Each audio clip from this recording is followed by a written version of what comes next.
Okay, that's good. So I guess I should just anticipate lagging like really badly. I should just anticipate. Is the stream functional? Because it just lags for no reason every time I stream.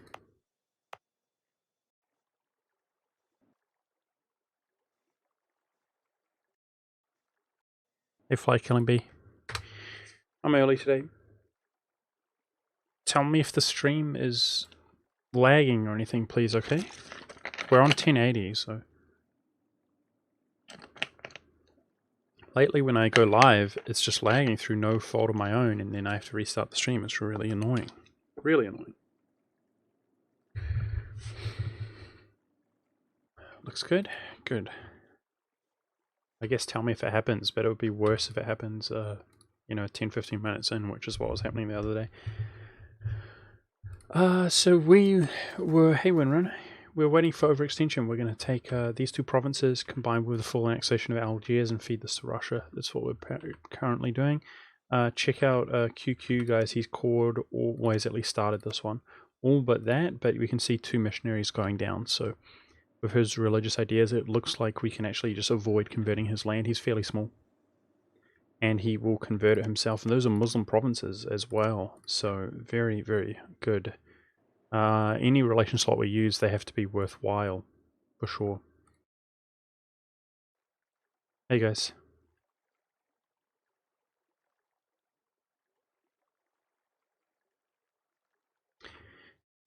Yep, sleeping schedule's messed up. I actually deliberately have been, like, degenerately playing games and stuff. Trying to,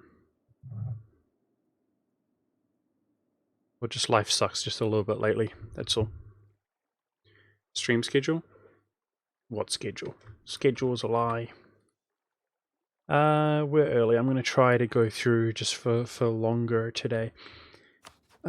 So what I'm most excited about currently is we are spamming culture conversions. That feels good. Feels really, really, really good. I mean, we have adopted that sort of late game mentality already, and I'm pretty certain that if we keep this up, we're basically going to convert all the territory that we own, which isn't already converted, which we can convert because of lack of separatism and so on. And we're going to run out of provinces to convert. That's what I anticipate. And therefore, we also want to consider integrating Sweden. We can drop this 20% annexation cost reduction. What is our annexation cost reduction? Because we're no longer Austrian with 15%. Let's just try to figure it out really quickly. We have 25% from Sardinia, Piedmont, Bohemia. Plus 25% is 50. I think that's it, honestly. And then we would take the parliamentary bonus in this. So that would put us up to 70, which puts us up to 85. Yeah, that is our standard cap, as opposed to 80 as Hungary. 85%. But obviously Sweden's not that big, and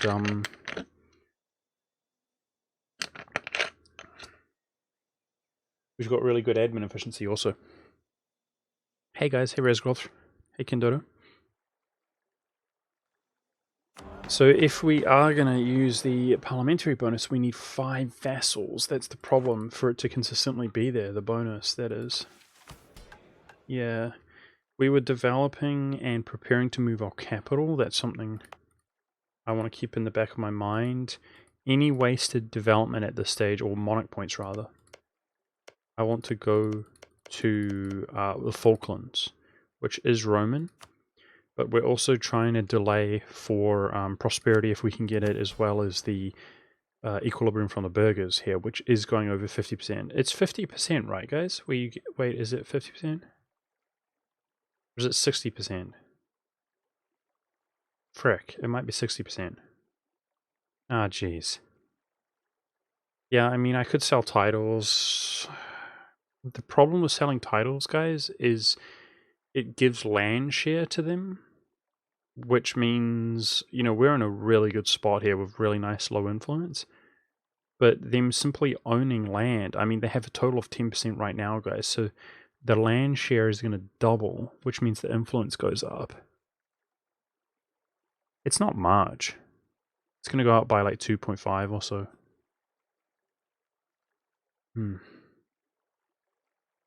I'll probably end up doing it if I can. I'll probably sell. In that case, we simply need to eclipse 50%, and we'll try to sell and seize. But in between the sell, loyalty goes up, we spam development. We'll try to do that. Yeah, we'd be at 78, that's fine. And then we seize. You can't move your capital when there are rebels anyway, so we'll try to do that all in one go.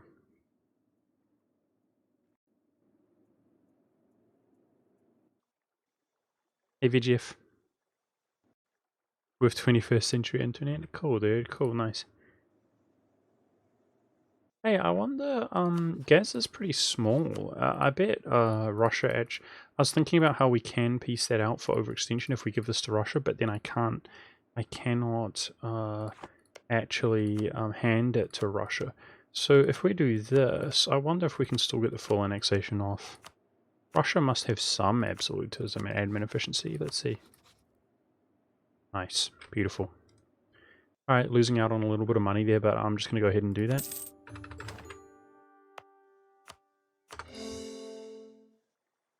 Very nice. Hopefully Russia... We haven't fed him in a little short while. He is like... Ooh. He went defensive. Currently he has a 6, just like us, of course. But going defensive, he's going to have really good morale now. Because Russia has 5 morale in traditions, and it's like a 20.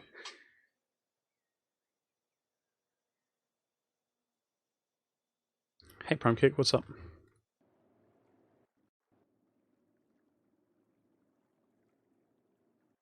Yeah, that's good. That's good.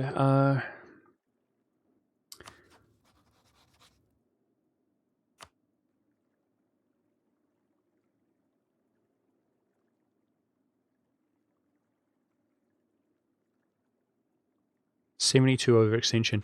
We could certainly...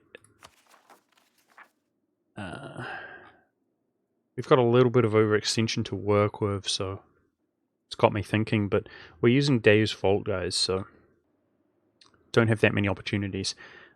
Portugal's truce is going to come up soon, guys. Next year. We do have the CB against Portugal, Dave's Fault. He's guaranteed by England. That's awkward. His capital's here.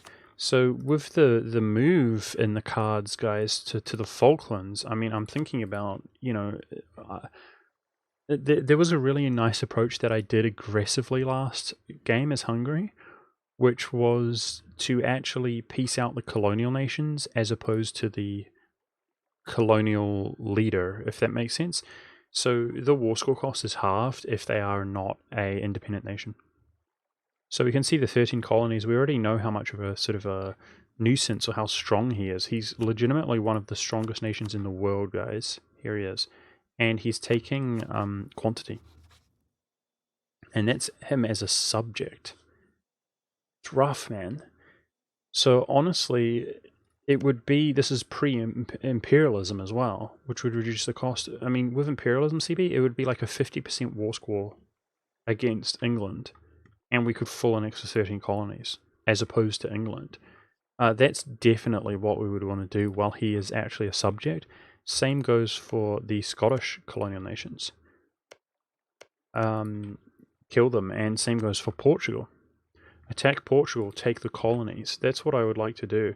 Because everything that we own is going to be an independent nation later on, and... you know, if we own the territory as overextension, which doesn't actually give overextension, or uncalled provinces, I mean, we can still convert it the same way. So that's the kind of approach that I want to take. With that in mind, I was thinking about the second move to Australia, you know, already. If we're going to the Falklands, we want this on the cards because I want to move there so that we don't form colonial nations.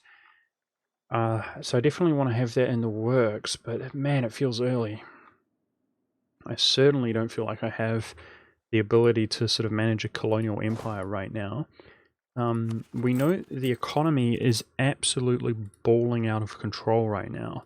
We're snowballing really, really, really, really well. That reminds me. Let's take trade power from QQ. He's actually the second largest in Persia. take whatever we can get as we get the absolute vast majority to roll through here.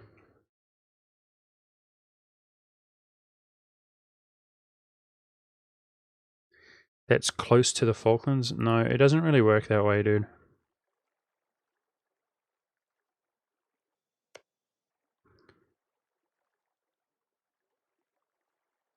I mean, that would be it, but it doesn't really work that way.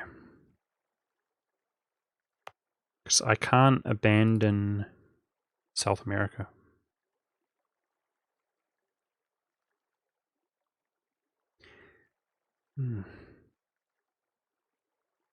Well, I can't move my capital there, dude. I can't move my capital there. It's a colonial region.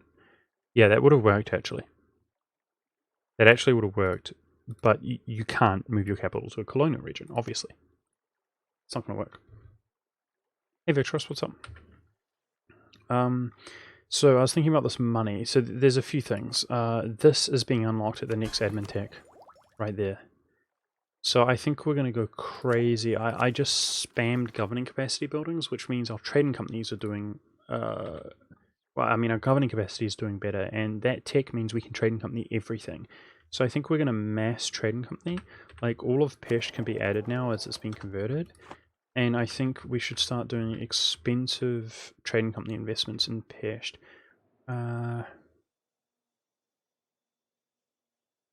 So the money from Pest does come through. We get almost all of it.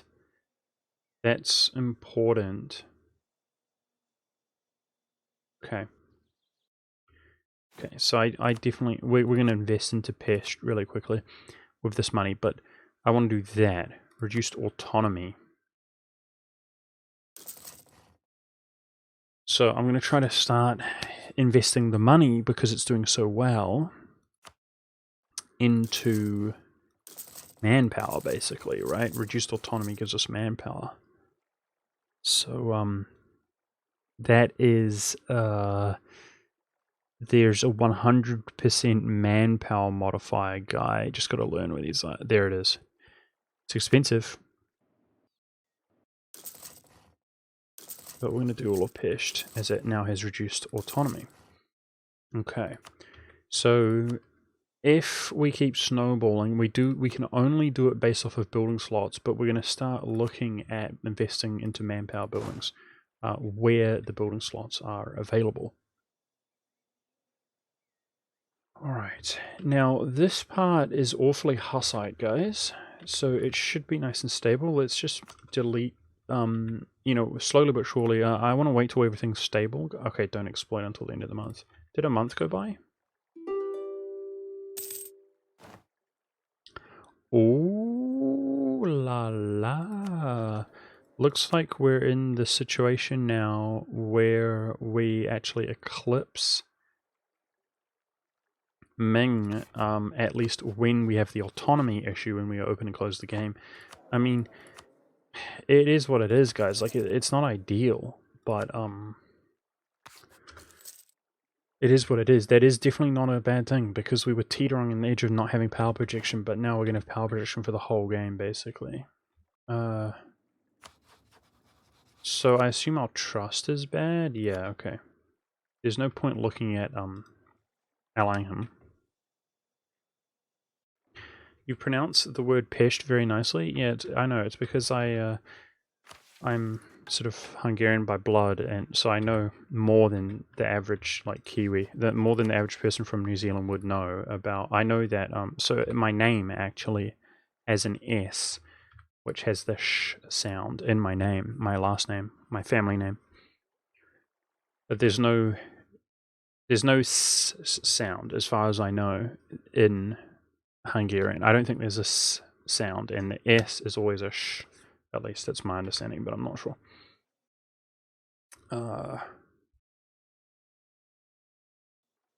Okay. Yeah, we got economic hegemony and we abandoned it. There is no S sound. I'm very confused. Okay, I don't know.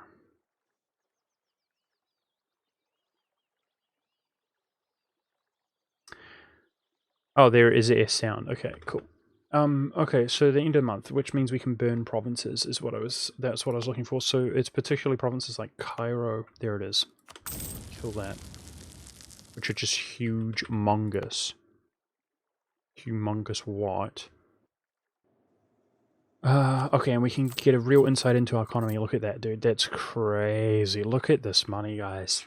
We're looking at about 900 per month right now. So I think, having done that, we amplified the production as well by reducing autonomy.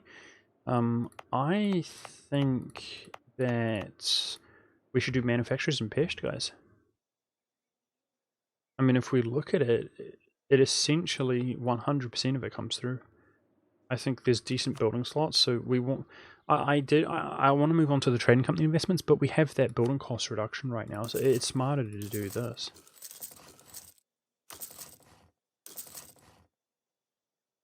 And that's what we're going to do. Just the more that we do, we have plenty of them building right now as we speak, guys, manufacturers, but the more that we do, the more money is going to become no object, and then we can do all the investments we want, right? That's what we want to do, and we want to be able to delete buildings, build buildings, delete them. Talking about the religious buildings.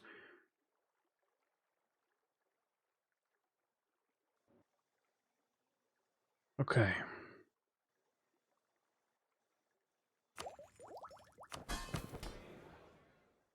Just not 100%.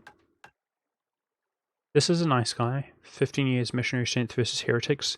You know, theoretically, guys, at this rate, with the, I mean, heretics will begin to disappear. Like, if you look at my subjects, part of me wants to just drop that. The 5 morale is good as well. I've been looking around and we're not that much stronger. We're having issue with Mulwa, Defender of the Faith here. And Mulwa is really strong, both in terms of quality and quantity. That would be a nice edge. 5 morale of armies. Any bonus we could get. So I think I'll postpone this a little bit, but we are going to drop it.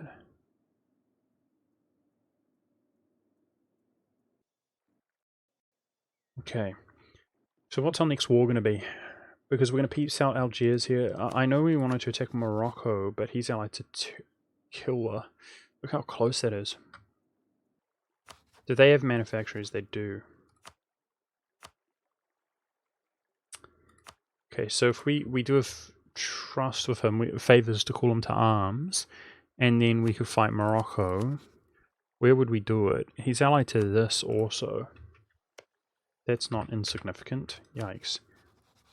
Okay, so we should put some diplomats out here, guys, because we're going to go crazy ham on Muslims, and just postponing those from joining the coalition, sort of these 3 Muslims here, for as long as possible would be a good call with our diplomats.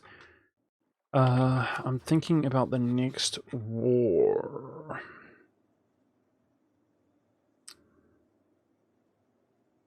Scotland, I think. So I wanted to full annex Scotland, guys, but then I realized that not owning the colonies and taking them from him is wiser. So I think that there is no harm in doing North America, right? As long as we avoid South America. So with that in mind, if we're willing to use Spanish Louisiana as a platform... Okay, alright, so if we take Scottish Louisiana, it's going to go to Spanish Louisiana. I'd much prefer to sit on this land with, like, not causing overextension, although a lot of it will. Okay. Maybe it's time we manually convert Louisiana and then abandon them. Can't do that at war.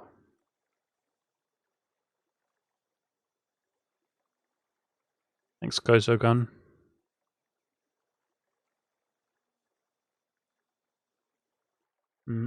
We'll just postpone Scotland a little bit.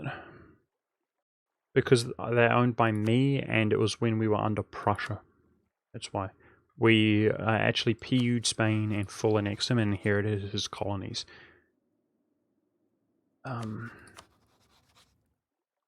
Okay, so I remember I wanted to attack Tunis as an avenue into Morocco, and they're guaranteed by the MAMs. That's awkward. So I guess this is what we're going to do.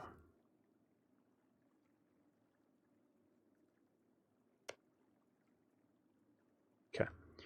It would benefit the trade a lot. There's a lot in Safi. We want to get rid of these guys, their ships. Alright, so if we're going to fight that, we're going to fight Morocco. 2 stacks can handle Morocco, I'm sure. Couple stacks to fight the Mami crew. White piece them.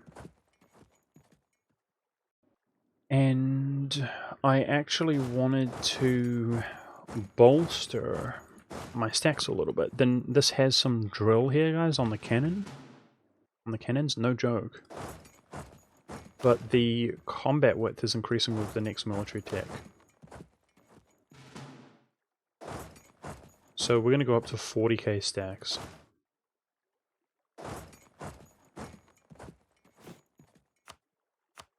I suspect Ming will become a valid rival again, right? But meanwhile, I can't embargo him while we're at war, so I'm going to retract that. Okay, do we want to convert this? I mean, our religious unity should be good nowadays. It is. I'm going to do it, guys. I think we're going to get rid of Spanish Louisiana fairly soon. So I'm going to manually... That's interesting. Oh, there's a colonist. Oh, you have to love that, don't you? Where you can't ever do anything in your subject's province, and they can't do it themselves, because they're colonizing it. That's lovely. Yep. There's one there as well. Well, those 2 provinces, it is what it is. They're not going to be, Hussite.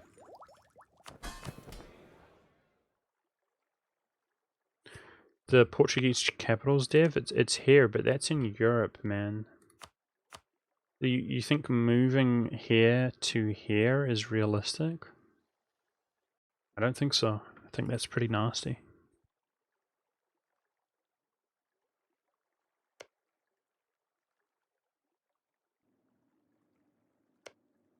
Four dev. 5. 16. 17. 7. What are you guys saying? What do you think about the idea of forcing PU1 Mexican miner in the New World and then feeding him? To achieve that, you would need a subject, one of them to force religion and place.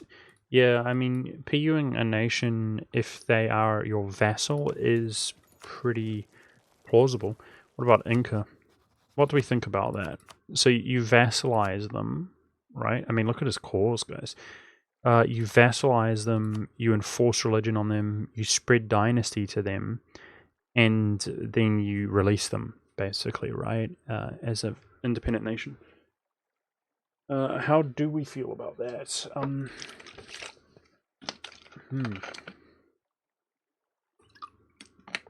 I mean, we could literally diplo-vassalize Inca. If we were going to feed him, look at his tech, guys. Wow, that's insanely bad. I mean, it's just his cores that look appealing. Is that something we would want to do? It was really convenient having the PU last time because it meant I could expand when my capital wasn't in place by feeding it to my subject.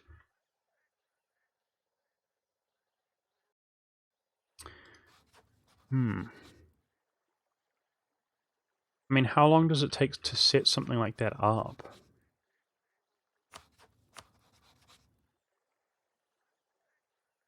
Yeah, PU in the New World is huge. Does that so these are Catholics, by the way, guys. Does that include a small nation, though? Like, nations... Oh, of course. The Catholics have that ridiculous modifier against us. So we'd be having a laugh if we thought we could do it with a Catholic. We'd be better off with somebody like him, a pagan.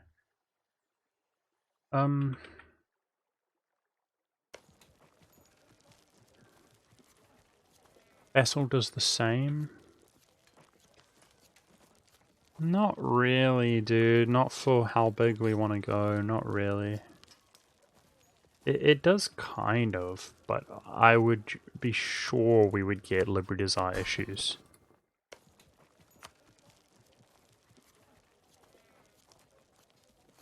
What's that sound? It's a weird sound effect. It's burning. Okay. I mean, the thing is, we need a part of me wants relation slots so we can get the annexation cost reduction from the parliament, but those relation slots are really valuable. They're really, really valuable. Like, we're gonna end up having like Kilwa, Songhai, like probably him, Malwa, Bengal, Chagatai. That's the idea, guys. Maybe Lang Zhang if they consolidate that more. Japan, Oryat, Manchu, like all of these guys as vassals. Oh, Mulwa is at war. I wonder if that could be enough to hurt his Defender of the Faith. Right now he's got 0 negative modifiers at all.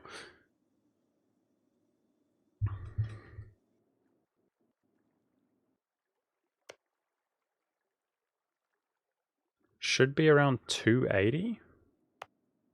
What? It's not true.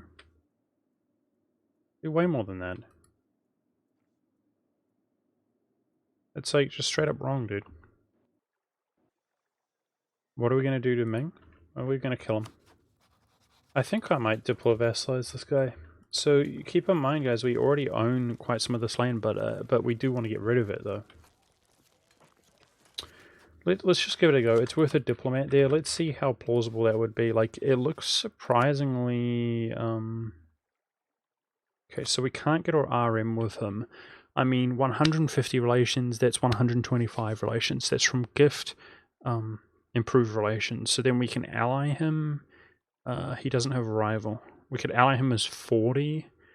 Give military access guarantee. I mean, it's going to be close. It's going to be really, really close. Transfer trade power, perhaps? Yeah. Some subsidies. Yeah, we should be able to get him. I think I'm going to do that, guys, but it takes a while to prep, so we'll improve relations. Maybe just having a vassal, at least in the New World, giving us some options would be good. Okay, it's great to know that it seems like opening and closing the game breaks your merchants. It's not surprising. So, where did we put our merchants most recently? That means our economy is doing even better, I guess. I think I want one here just for trade steering, but we don't have full control there anyway. Safi, I remember we put one there. There's a lot of money in there.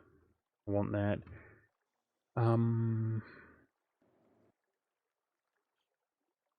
We're up to 80% in the English Channel. That's really good. Let's put one in the Great Sea. It's our home trade port. Okay, that should be good. I doubt the other place that it was more valuable. I think it was in Hormuz or something, so it should have been in the Great Sea.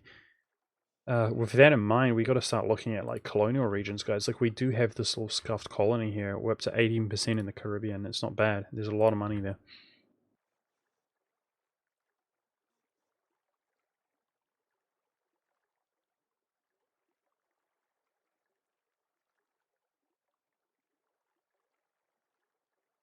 So I plan to just keep it nice and chill today, guys.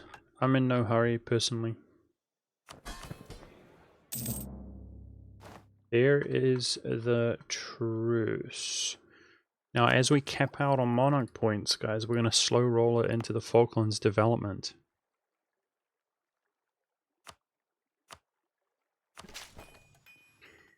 That's all we're going to do.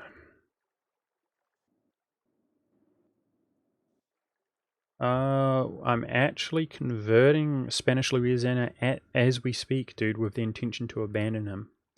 So, slowly but surely, now, basically. I don't really know how else to respond to that. We're slowly but surely working towards abandoning the colonies. Spamming manufacturers in Hungary.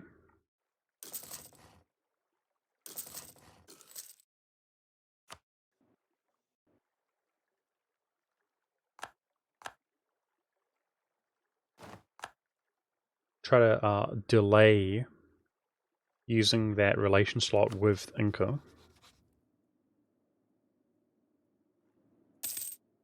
Okay. I want to drill every chance that we get. So how are these cores doing? Well, yeah, we're only going to get a couple months off here. Only a short few months here worth of drilling, it looks like.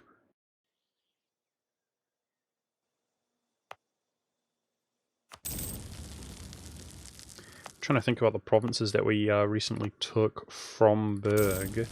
Should we go around burning, guys? I don't really like the thought of that, but I guess we should be vigilant. Yeah, look at France. Let's try to sort of do a check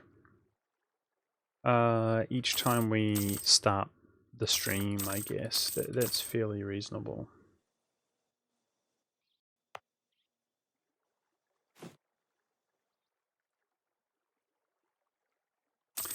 Yeah, I mean, I guess we're foregoing building slots also for the sake of convenience.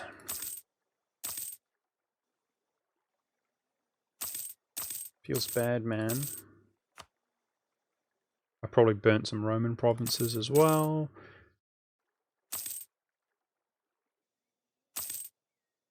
Some of these are probably converting to Roman. I give up, dude. I give up. Forget about it. We should probably just have a focus on the Muslims. Muslims, it helps with the religious game as well. They're most likely not converting. And as they were conquered, you know, later, there's a fairly high likelihood that they're just high development in general, I guess, as the game goes on. Admin advisor, thank you. I'm actually, as my rank 5 unrest advisor died, I decided basically that I'm going to lock in attempting to get the religious advisor. Now, from now on, basically, we want that 5 missionary strength, 1 missionary strength. Hey, Evil Alexander, what's up? I'll try. I will try to do that.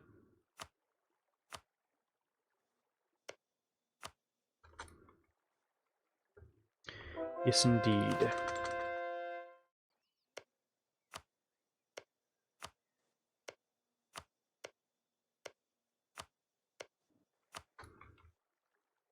So I wonder if Spanish Louisiana converts.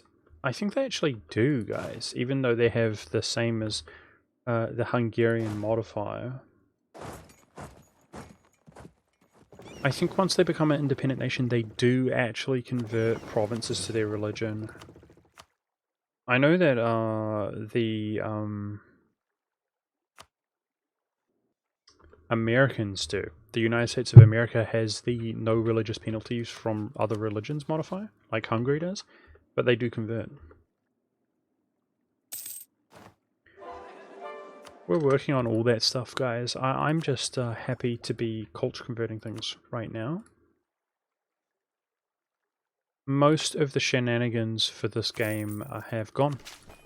Nowadays, it is just simply moving our capitals. That's some of the only shenanigans remaining. It's a pretty straightforward game, and I'm trying to sort of embrace that, I suppose.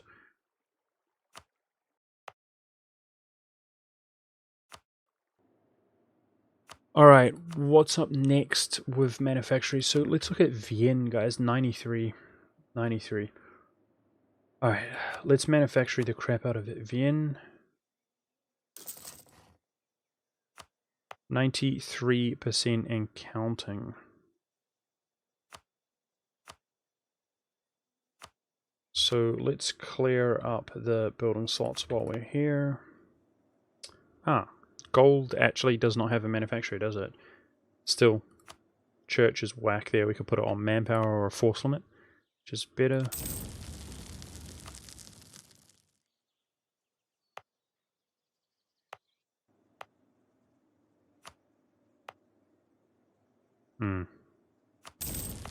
Yikes. Doesn't feel great eliminating building slots, but I'm going to do it anyway. Okay, Munchen. That's Roman. That looks better to me. Cool. And we'll just be slamming those down.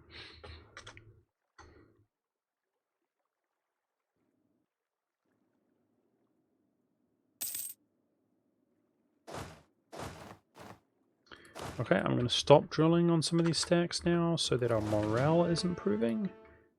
Because we're about to go to war. Once again.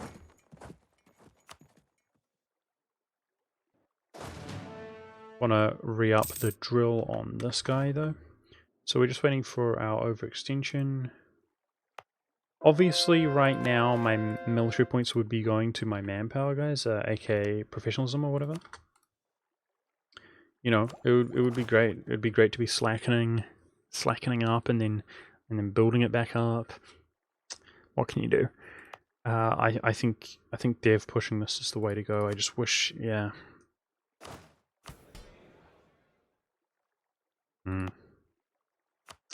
It's gonna start getting really expensive. So you can see 26 less is costing us 500 additional points, guys. 500. What about it? What about the 10% for loss of hegemon? Maybe on this day, that's 5 years, guys. Maybe we aim to move our capital in 5 years. That's pretty reasonable, don't you guys think? No, our capital is Rome, dude. It goes to Rome when you form Rome. It's 15? Is it 15? Did I read that wrong? Oh no. You're right, it is. Yikes. Thank you, Akbar Racing. Appreciate the 21 months, dude. Thanks, appreciate that. I'm tired today, but we're just gonna be chilling here. Yeah, I think we're gonna eat poop here. Then we'll see. We'll see. Maybe it times out around then anyway, guys. Maybe there's no stress, but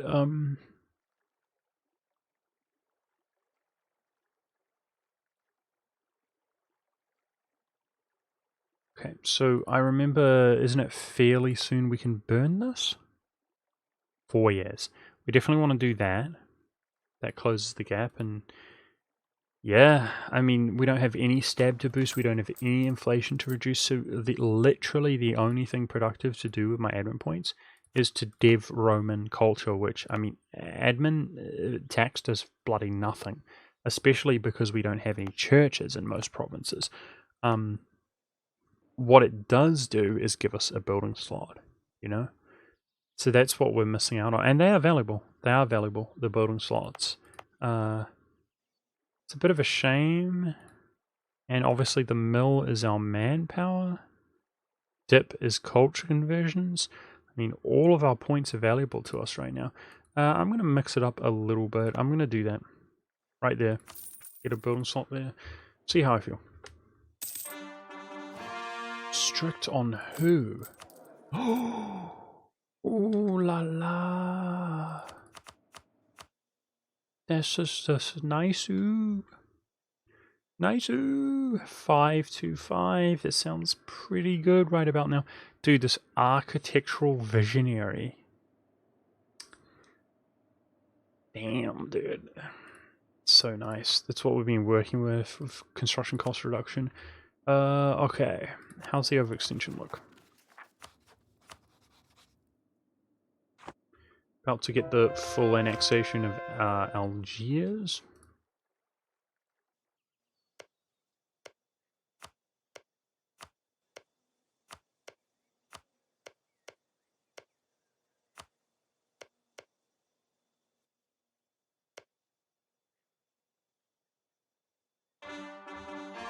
There it is.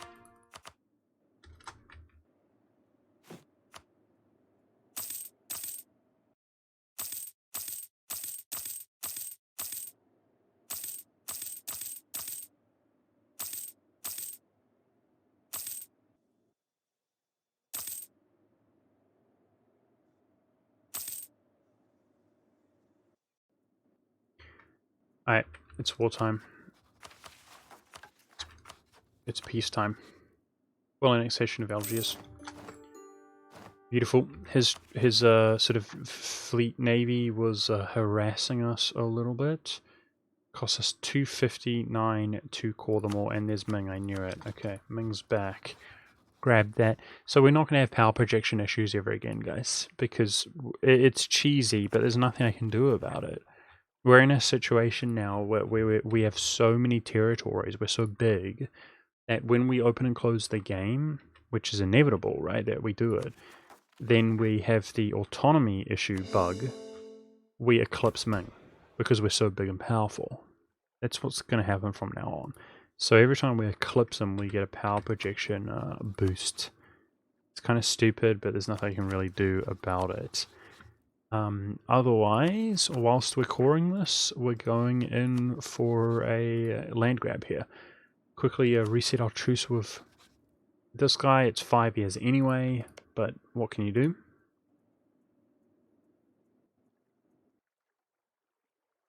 Hey Osher, what's up? Our manpower manufacturer is good. I mean, they are good. Yeah, they are. Yes, they're good. Sadly, they are affected by autonomy, but still, we're literally going to try to resource manpower from our territory. So I will be building them. They can obviously only be built in certain provinces, or they're more effective, right? Grain, fish, livestock, and wine. So then you only want to build them in those provinces, in my opinion. Grain, fish, livestock, and wine. When I say they're good, I mean building them in those resources. With that being said, we will be doing that. But right now, I'm focusing economy at all costs. Like, the only exception is when my governing capacity gets up, then I go governing capacity buildings. But right now, this is the time to do it. We're just jamming manufactories and combining that with basically supremacy, eliminating anybody else who would potentially take trade. This is like dramatically increasing the economy. That's what we want.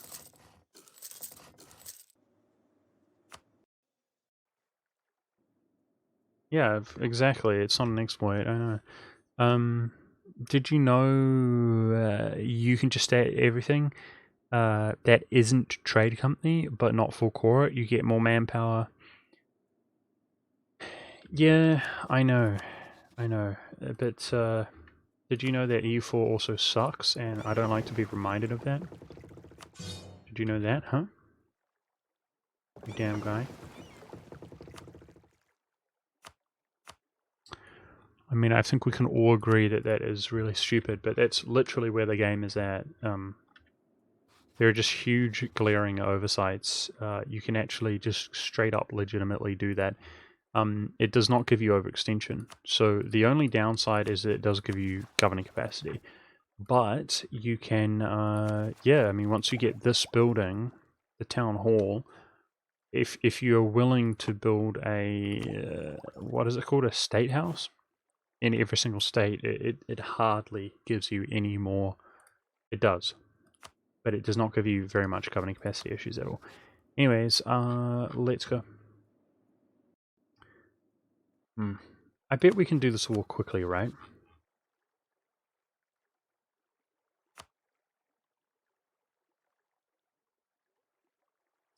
I'm going to ban in Spanish Louisiana. I'm sure we'll be at peace again. We'll be at peace again in the future. Let's go to war. Try to keep it fast, keep it clean to the best of our ability here. It should be our priority. Keep it fast and keep it oh, yikes.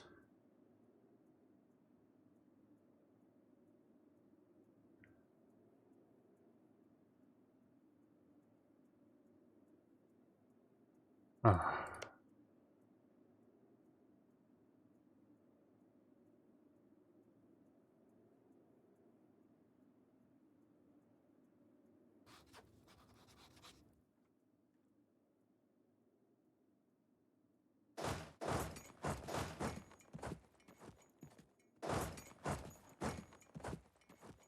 It's not good.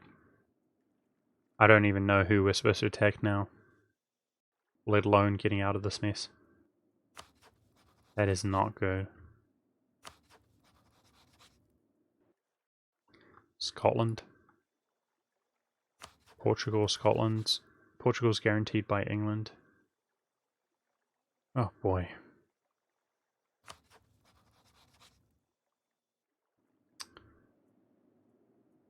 I mean, Tunis probably doesn't give much overextension. If we try to rush this, we are coring some of the stuff. Geez Louise, that's bad and dumb. Yeah, we don't have that many options, guys, because we're using Dave's Fault still. It's pre-imperialism by 2 techs. It's tough. That is so scuffed. Yikes! I shouldn't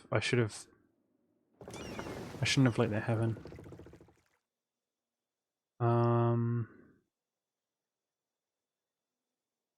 Frick. Okay, I guess, I mean, change of plans, right? So let's break his alliance with Kilwa. Try to get Morocco out really quickly. We need to get out of this war. I just don't know who we're attacking. It looks like our truce with Khorasan comes up in September. But that is going to be a hardcore war, guys. It's going to be plus Malwa with Defender of the Faith. He's currently my ally. So, you know, he's going to go from an ally to an enemy because he'll be jumping into the coalition very quickly. Let's look at the truce map mode.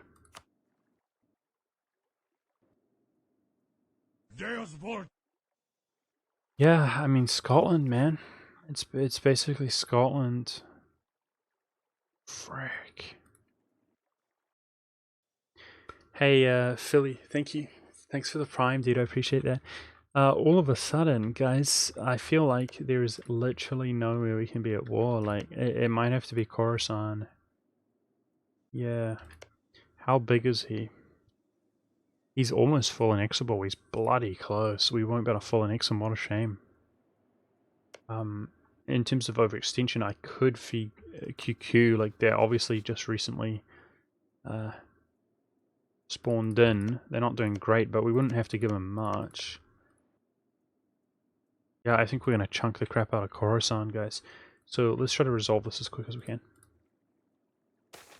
That was a big oopsie. Wow. Beautiful event.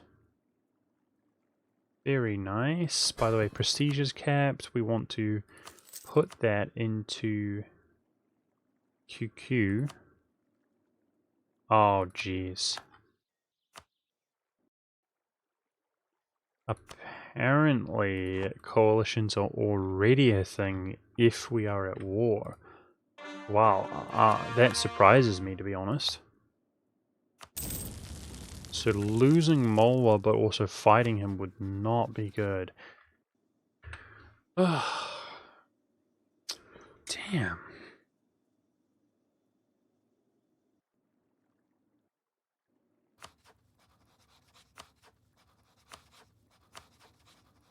Looking at prestige now. It doesn't look promising, dude.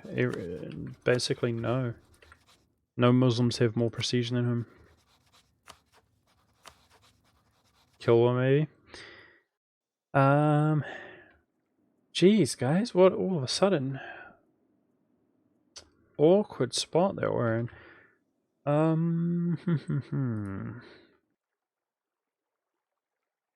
mean, we're prior to coring up Algiers, we were admin capped. It's not going to be long before we get there again. I don't know, but we need to get out of this war, right? Let's just hurry with that.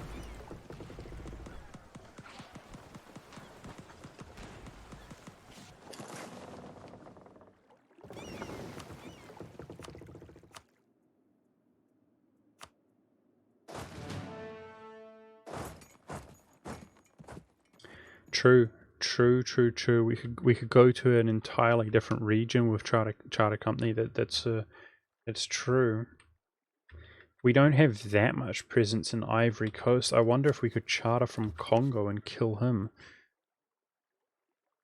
That seems somewhat plausible. He is full annexable. Yeah, okay, so if we get military access from Songhai, I probably won't be able to walk through here, guys.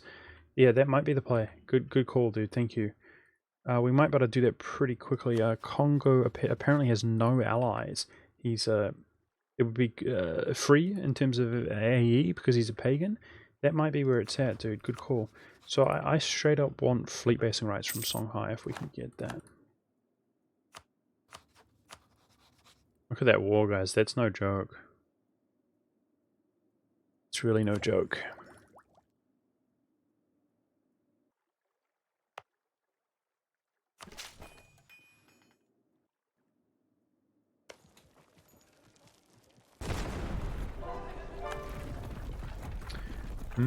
The coalition is a legitimate thing also. Geez, all of a sudden. I'm kind of surprised that it's forming.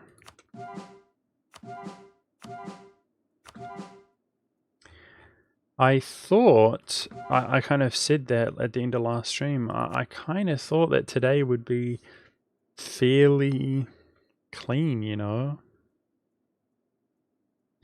Fairly smooth.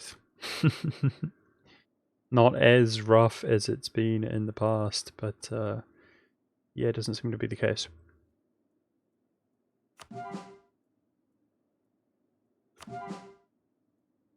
Doing adjacent provinces here by looking at the months being significantly over the div.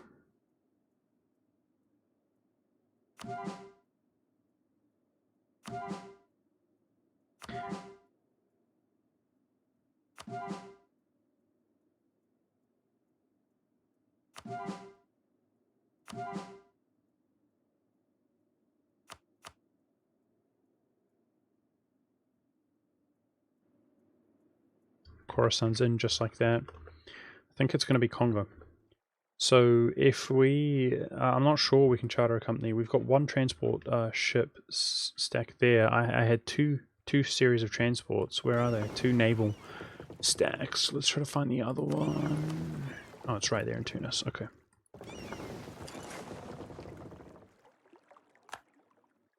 Canada still exists? Where is he? What the? Where is Canada? Canada joins the coalition. Do you guys see Canada? He must be...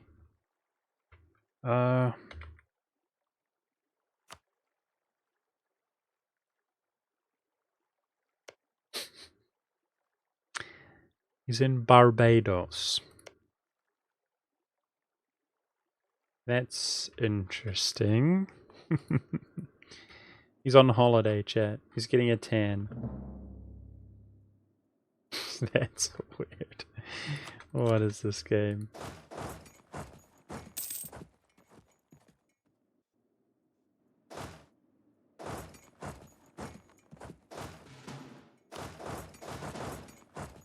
I'm sad, guys. This is devastating. I derped. I derped by attacking Tunis, and as if that was not bad enough, there seems nowhere to not derp. There's nowhere to go right now. It's going to be Congo, right? It's got to be Congo.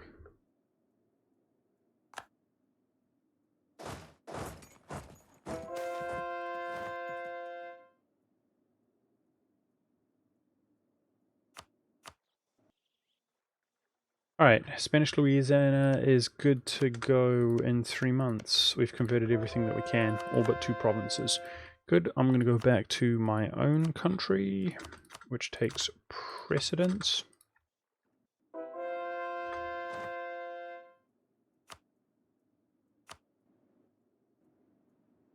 Save up money for charter, don't build buildings. We have a ton of construction cost reduction right now, dude. And I think, yeah, spamming manufacturers is the way to go. They cost us 375, which is insane. We're building boatloads of them. Look at that. That's all manufacturers. I mean, that's really a lot. And, yeah, it pretty much exclusively comes in to our country. So it's going to have a big positive effect on our country. financially. Financial snowball is what we're going for right now, and that's pretty much the most productive, like, economic thing that we can do, is spam those.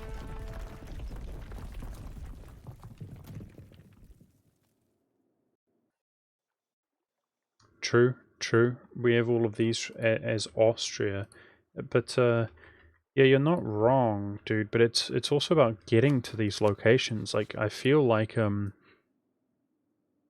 Congo is where it's at. Uh, we could charter in India. We actually have the coring range, and due to lack of presence, it's true. That's where we could go. I mean, it's a good take, dude. Maybe I should be transferring transports over here, like walking around Africa. I mean, sailing around. Because this is Hindu. But of course, once you're in there, you have to maintain it. You know, we were looking at the New World earlier as well. On the other hand, Malwa would probably join against Hindu, and if Malwa joined, then we could dodge the Defender of the Faith. But it's certainly Khorasan who we would want to go to war with. So I'm feeling really awkward about this coalition. We were not having any coalition issues at all, were we? At all. We just had a free reign, basically. And all of a sudden, I mean, that really is a bit of a laugh, this coalition, but it exists. That's a shame. It's far from ideal.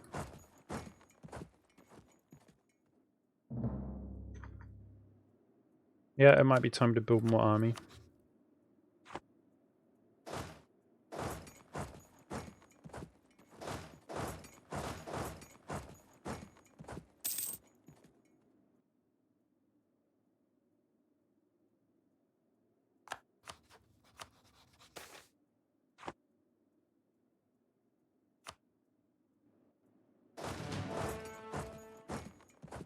Okay, dude, what a joke. What a joke.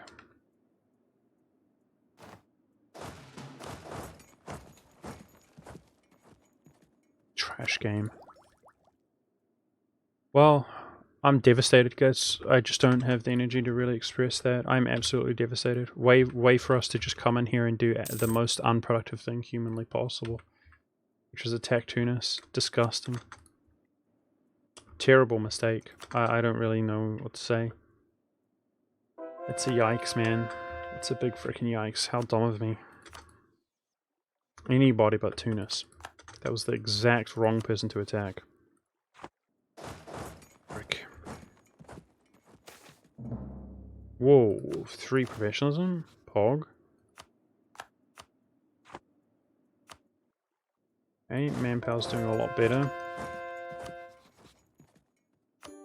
A short truce Morocco, because he's one of the few nations we can, yeah, Deus Vult, so now he's no longer allied to Kilwa. We definitely want to be going in there before the, you know, ability for them to ally each other comes up again, which often doesn't take long. It's 10 years, I think. Egg chat.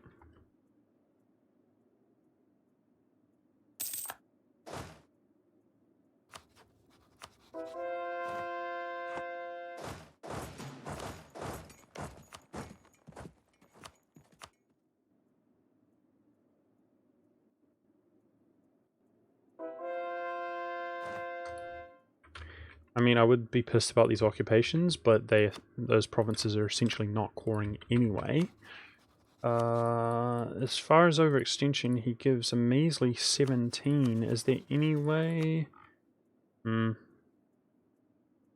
wouldn't be overextended for very long. We're just gonna basically get that and get out, guys. You know? It should pretty much... Well, I need that fort. Okay, we should run straight there.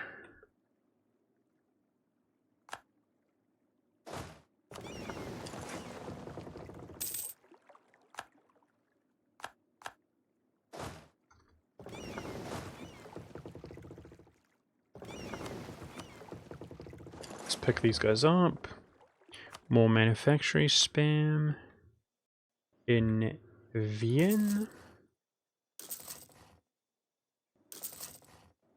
And for now, that's all we can do, because of the culture conversions or something like that. So, what do we want to do next, guys? In terms of manufactories, I mean, we've done Aleppo. Alexandria was already done, you know, without me, basically. We've got 64% there. I feel like it's going to be a while before we capitalize on that anymore. Crimea's at 87. It's pretty good. Where else does it go? Let's have a look. Denmark, 6%. Yikes. So Denmark's going to disappear soon. I don't know why New Spain has trade power like all over the show, chat. What's that about? You know? 6% trade power in Vienna.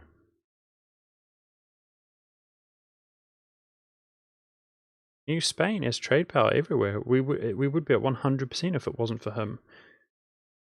He's not really doing anything with it. But it's just interesting. So if we kill Denmark, Russia's at 0. Yep. If we kill Denmark, it's basically flowing through. Okay, I'm going to invest into Crimea.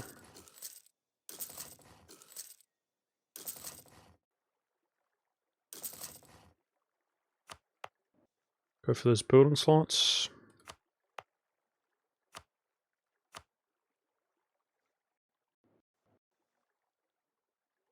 Force limit buildings? Not yet, dude.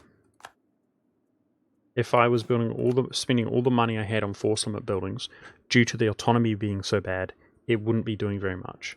If you think we would be closing that gap to 1,000, you're wrong. You're seriously wrong.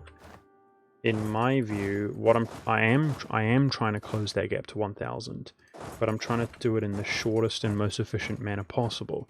And by that, I mean getting our economy absolutely snowballing through the roof.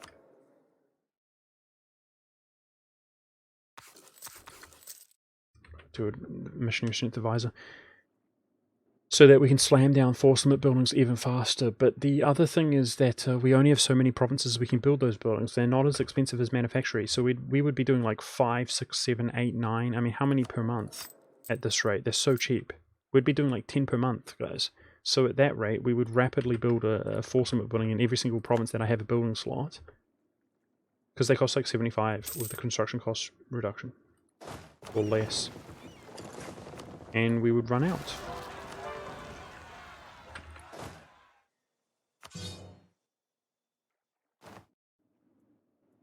So if we delay, then we will have more provinces to invest into, if that makes sense. Delay in terms of time. Okay, we're just fighting Tunis right now.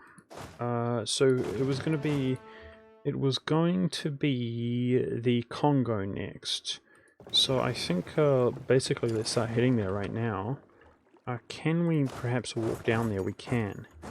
Okay, so if I'm in my allies' territory, then we won't get exiled upon declaration.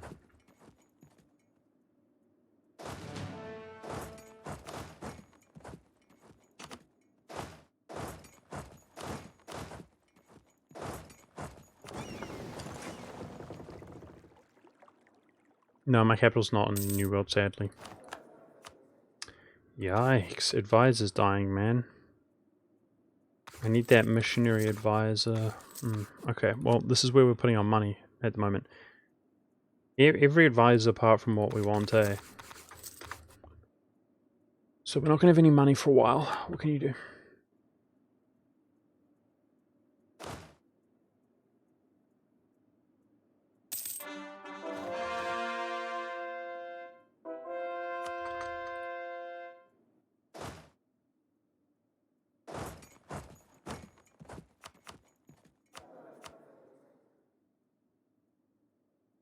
It's not accepted culture. I'll take a rank 3 in the meantime. Yikes. I don't see any accepted culture. There's Roman. It's got to be missionary strength.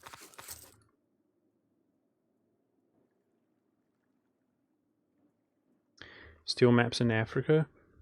No.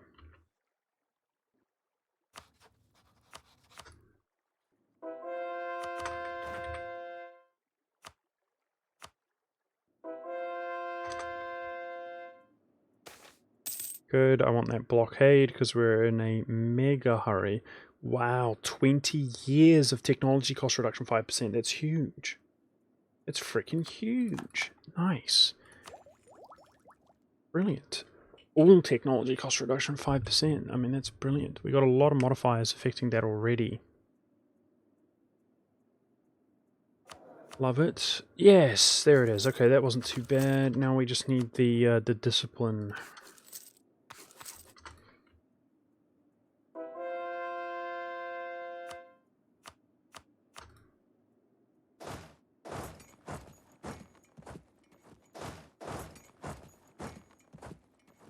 Zero siege, of course. Okay, wrong guys there. So I feel low energy today, guys. I'm tired, so I'm sorry about that.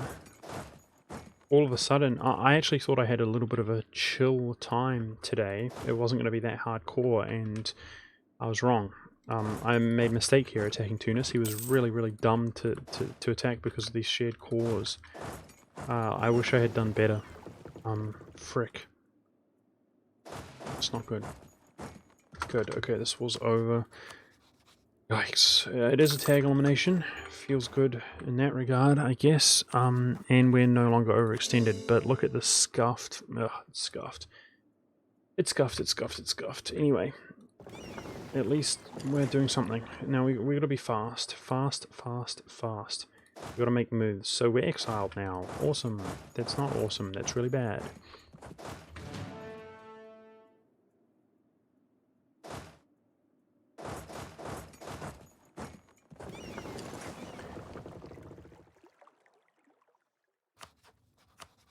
Okay, now that we're at peace, we're going to abandon Spanish Louisiana, which means we're going to lose a merchant.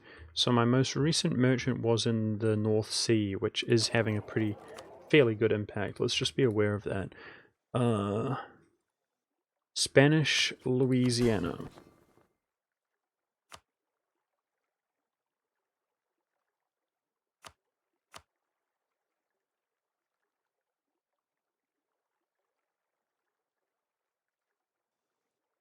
Okay. So now that gives us the ability to attack Scotland, take Louisiana for ourselves, and it doesn't go to Spanish Louisiana. But he's Hussite, so he's probably going to form a nation here, right? And, yeah. I mean, he's not going to coalition us or anything as a Hussite. PU? Chat? Should PU? Looks like he's a Republic anyway. Yeah, we'll see what he does. He should fare much better as an independent nation there than as our subject, because he's now basically on very hard difficulty all of a sudden. Alright, now the other thing we're going to do is we're going to charter a company, if we can, against the Congo, because that way we don't need to core it. Yes, good, good, good. So honest, and we get the CB here, 18 dev. So we probably want to do Days Fault, but we want the 18 dev. Good. Easy. That's less than 1 month's income. Because he's on the verge of, you can see his war score cost is enough that the overextension is going to be sketchy. Taking that over that 18 dev, giving us the CB. It's good. There's our CB. So this is where we're going next.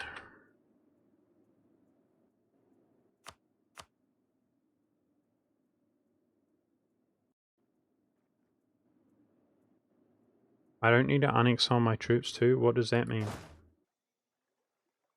We can walk there. It's a long way. It's May next year. It's probably as good as it gets, eh? Let's check the Conquest Force Summit then. Yeah, I mean, he's probably got trash units, but one stack against that. They are trash. We're going for a full annexation of them, guys, so... Yeah, I'll walk there. I'll walk there. Let's send 1 by sea and 1 walk there. Seems like a fairly good deal. 2 stacks will smash them. But we now officially have kind of more colonial assets than I would realistically want, but we got to expand somewhere. Because, yeah, we're going to have some designated forces now basically stuck in the Congo. So the plan is to start ramping up. Okay, now that we're at peace, let's take a look at this. There are rebels around the country. Yikes.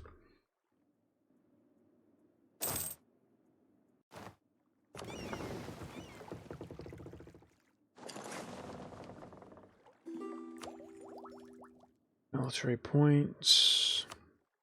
10 prestige, that's fine. As if we care about the Congo's maps.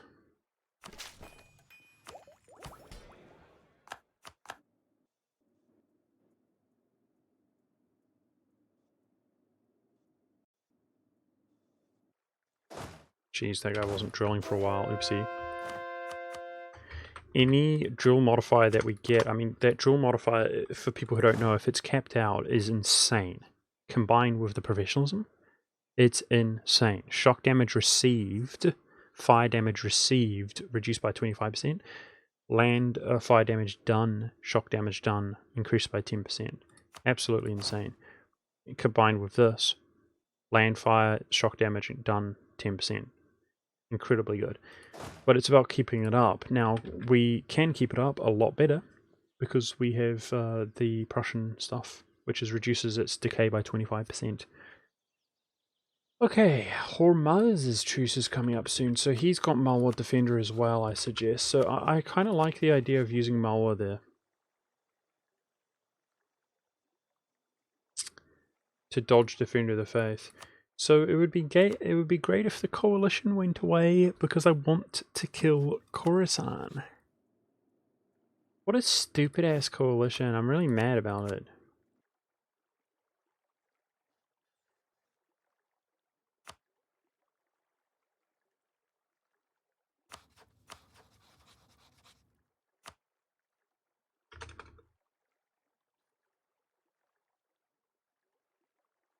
Who's that? An Indian, right? Okay, so he's Hindu. That's actually the guy I'm looking at attacking. Malacca. That's one I wanted to check. Malacca is pretty strong, guys. Rip relation slots.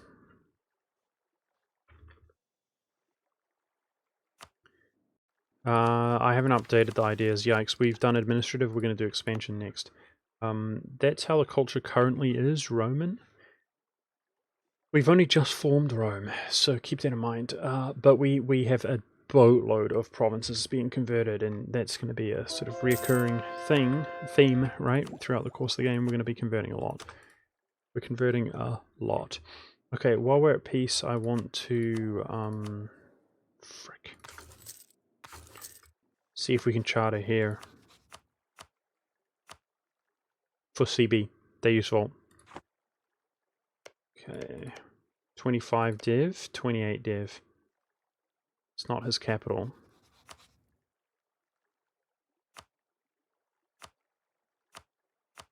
Yikes. Yikes. It's expensive. I mean, it's 2 months worth of income. We should probably go for the dev, right? Let's be honest. Yeah. It's expensive, but let's do it. Alright, these chartered companies, we do want to remove them from the train company because that's always awkward.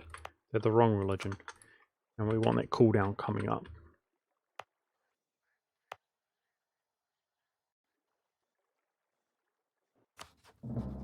Alright, so there's Deus Vault. I think we're going to have to do the open and close game, guys, because the only reason this coalition formed at all is because we were at war. Do you guys agree? We should really be killing Khorasan, guys. Legit. We should be focusing Muslims. I'm going to walk out here. Yeah, man, E4 sucks, dude, legit. It really does. It's upsetting, dude. It's disturbing. It's freaking disturbing, dude. This sucks. It sucks. Just welcome to E4. Anyway, let's not cry about it, but it's dumb. It's really dumb. It's an open and close simulator, dude. It's dumb. Not happy, chat. Okay? I think it's chat's fault as well. think it's chat's fault, for sure.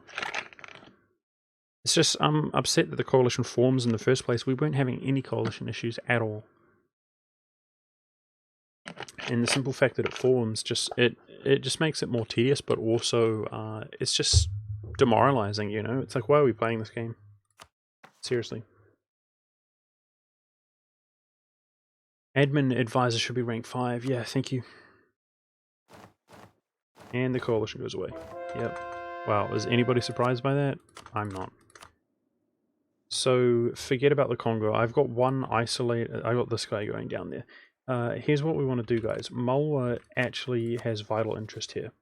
So we want to try to basically kill as much vital as we can.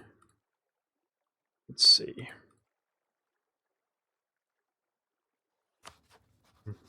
We've taken away all his strategic.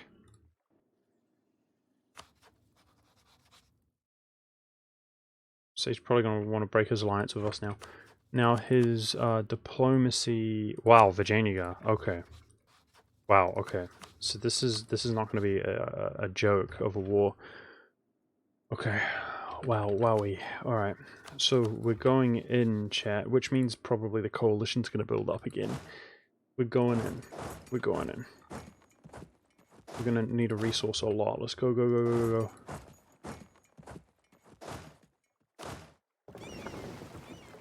Transports. These guys are coming back.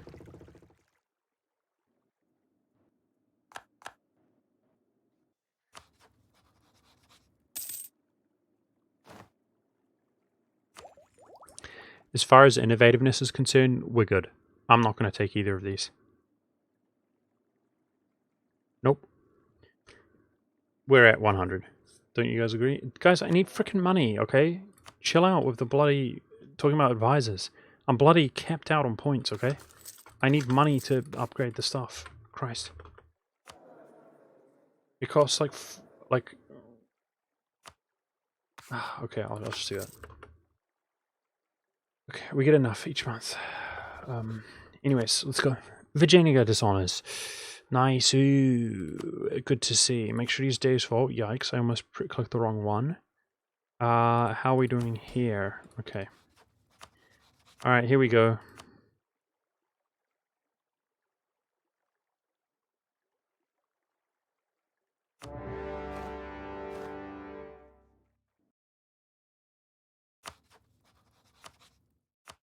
Oh wow, tons of phases of Bengal. Okay, let's call them in. So they'll carry us. Now the real target is Khorasan. So we're gonna, I mean, this gap is not that large, right guys? We're gonna basically, I wish it was a tag elimination, it's not. We're gonna chunk Khorasan now, dodging the Malwa Defender of the Faith, because we're at war. Basically piecing that out, and then we should be ready to go back to back, piece this out, and we have assets in India. That feels weird. That feels weird. I mean, literally just calling the Defender of the Faith to arms here. Nothing else really going on. So we want. Let's try to touch. Let's try to touch Virginia, guys, and we could do the same thing, couldn't we? Hey, Lambda.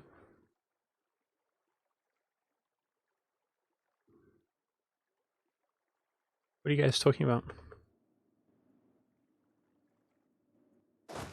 Let's go.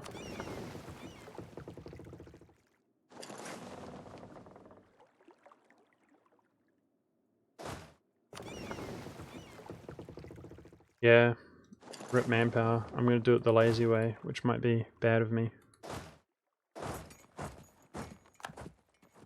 Okay, they didn't become invalid, did they? Looks good. In terms of forces, wow, what a joke. Our friends are going to crush them here. So we want to be super fast against Khorasan. I hope we can pull that off. What's his diplomacy? Hormuz. Okay, yikes. Yikes, that's a little bit awkward. He's not too easy to piece out.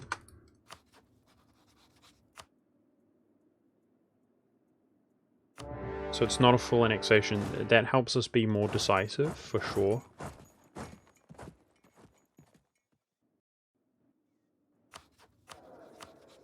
Damn it. It's a pain going for these advisors. Yeah, Yeah, the bloody merchants. Ugh, it's gonna drive me nuts. It's gonna drive me nuts, guys. Where do we want them? I forget where they were, you know? Taffy. Yeah. Wow, we can call Malwa in against Khorasan. How does that work? What? That's interesting. That might even be like an exploit, is it, guys? I guess probably not an exploit, but that's really interesting. I just learned something. So obviously a nation, typically if you attack in a nation, then you can't call your allies to arms. But if the nation is at war in the same war with you, then you can. That's standard. But what's happening here is that Malwa, it's impossible to call him in against Khorasan because he's allied to the enemy, because he's the defender of the faith.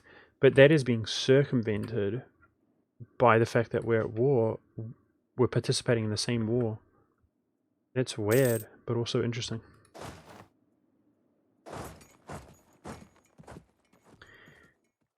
Okay, I have some skin in the game for manpower, guys. I'm going to look at building slots here. There. I'm going to do the odd manpower investment as well. For building, just the odd building slot investment.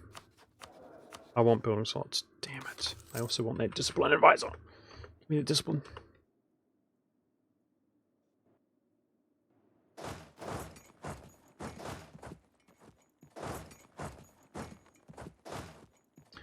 Alright, so I think we've got a fourth stack coming down the line, but yeah, there's not really much else going on. Let's look at the full annexation of Khorasan. So we definitely want to be touching other people. I already touched Hormuz. We're very limited with our Days Vault CB. So if we could touch the Afghani boys, Afghani crew coming through, that would be good. And that's effectively Afghanistan, aka Chug, by the looks of things. It's interesting. So Chug's actually my ally. I think you can basically attack your ally, can you? No. You have to break, but we can dodge truce, though. We can break alliance and then immediately attack Afghanistan. And how does it work? So tribs are interesting because he's kind of co-belligerent, and by that I mean you can take his land without it costing diplo points. But let's look at the overextension here. Let's look at the trade region. Okay.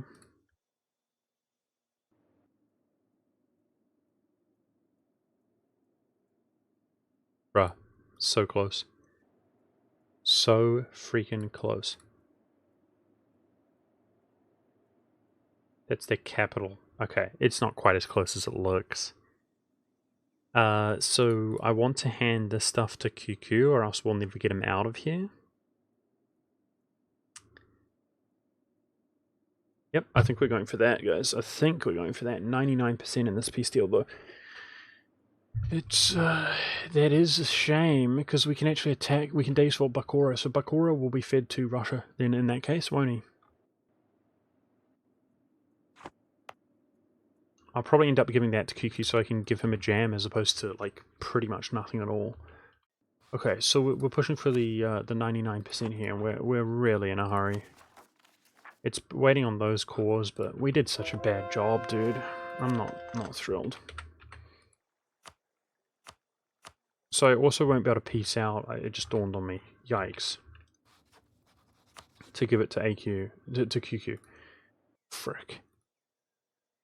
This is a bit of a fail. Okay, I think we should just leave it open in that case.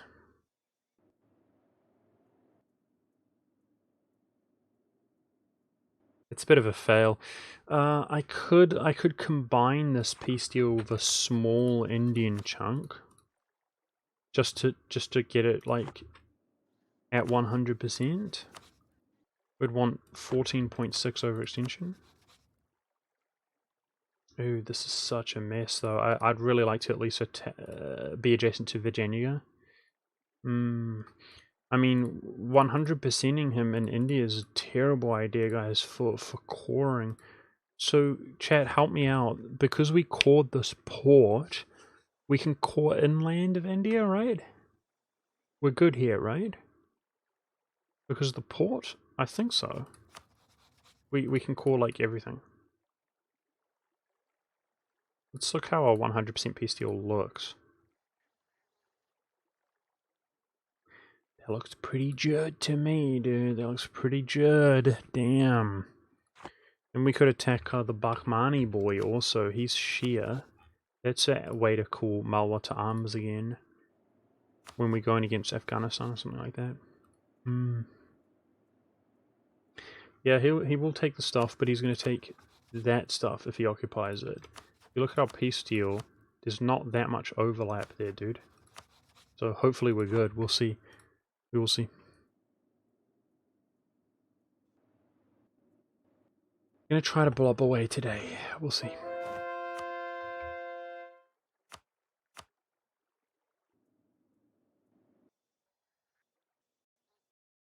Hey Kai Cats, so if we do just take a tiny little bit from that dude, we're prepped and ready to go into Congo. What if we combine those two wars, we go into Congo right now? That buys us some time.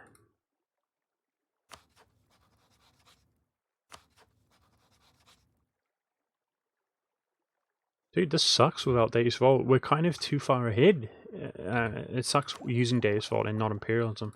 We're kind of doing too well in a way, you know? There's only so many nations we can attack because it's based off of your border.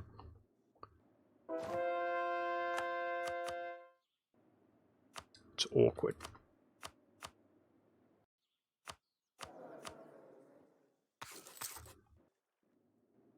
Two ticks away. We're working on Diplotech 22 and it's 23 where you get the Imperialism CB. Which is going to be, what, maybe 15 years or something? And we would really like to use that 15 years productively if we can, so it kind of sucks. I mean, it's soon, but every little bit counts. So Louisiana has formed, and he's got permanent claims on, like, the inlands here. He should be able to fight Scottish Louisiana without calling the Overlord to arms, but yeah, I mean, he should pick off of the natives. Now, I'm interested to see if he actually manages to convert anything. I would really like to see that. Not sure if the AI is capable of it. Stupid-ass noob AI. PU him? Grand Princedom. So he's still a republic. Yeah, I mean, it's hardly worth the relation slot anyways, guys. But it's somebody who will not coalition us, which is cool. Nice to see. And also, they're actually small enough to be full annexed in one war with Imperialism CB. Like, even if they blow up quite a bit, which is also kind of good to see. It's what we would want.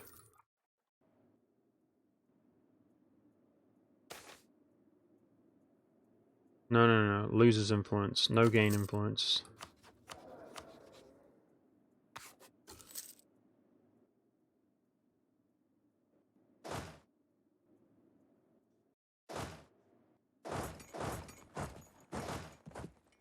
I feel like just simply walking around here is absolute cancer. Like, it's going to take way too long.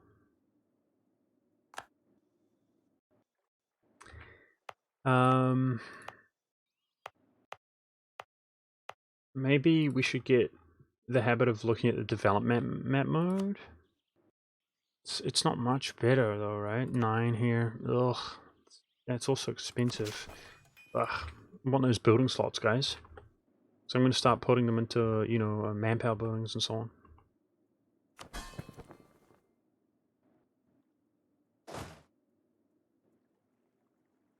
Our generals suck though, eh? I forgot. We should roll more generals.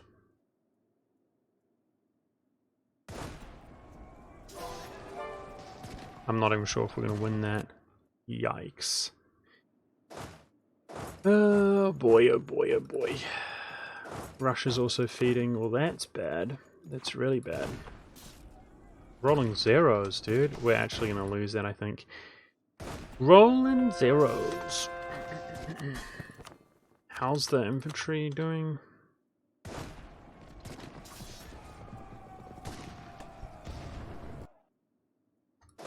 Barely. Oh boy.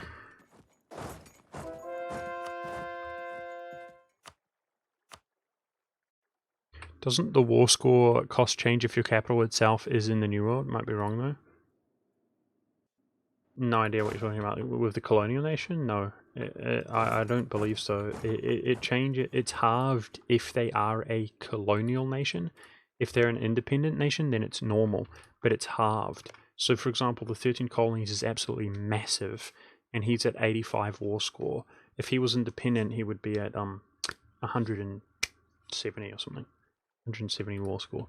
So he's artificially a lot smaller, and when you combine that with the fact that so many of the provinces do not give you overextension because they didn't begin in the beginning of the game, it's really a nice idea to kill colonial nations while they are colonial nations, and that's exactly what we're going to do against these up here. Like these Canada, Louisiana, Canada in particular, would be huge.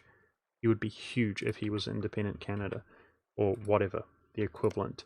And we're going to default Scotland and take that, and that's why I abandoned Louisiana, because if we look at Canada here, he's 74, that would be doubled up to like 150 war score. But we can do that, and then if we look at this, we're right on the verge of being able to annex both of those colonial nations and more. So imperialism would give it to us. But if we did that, then this land would go to Louisiana. Hence the reason I abandoned Louisiana, because I don't want to actually lose this land anymore. Ideally, we don't lose any land, but we have to. And in that case, yeah, well, I mean, you get the point, right? We can just convert it to ourselves anyway. It's regardless whether we convert it to Hussite under him or under us, but I wanted to abandon him for that reason. So we could still be benefiting from that merchant that we lost, but that's why I did it. I did it while it was convenient, while we're at peace, and that's why I focused my conversions there for a little while. This feels like the most slowest and worst war of all time.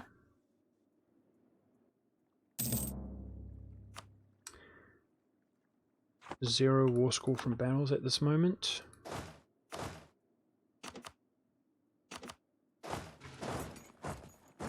Gonna need to siege some stuff down if we want to get Hormuz out. Let's go for the mountains fort while the units are a little bit sort of preoccupied.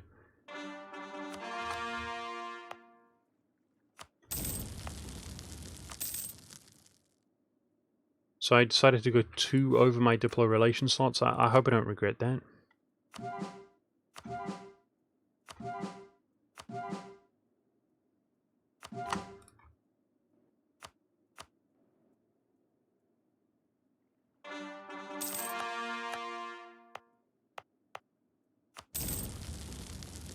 Give me a discipline advisor, please! Hopefully if I cry like that, chat, then it will come. But it's so annoying. I gotta love rolling advisors, dude. That's what it's all about. That's what life is about. Just rolling advisors every day.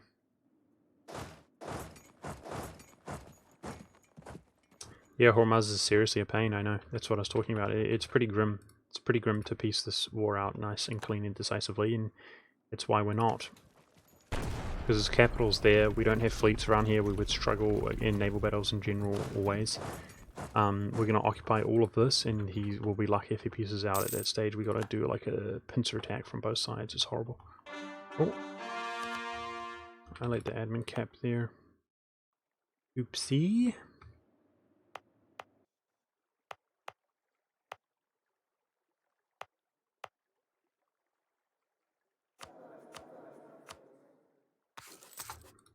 A joke. Back to manufacturers in Crimea.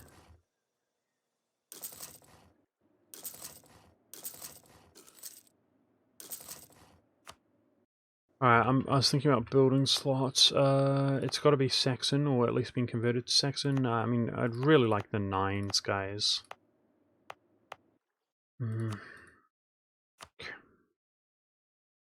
This feels super tedious. Man, whose idea was it to stream when I don't feel up for it? I should just ditch the stream.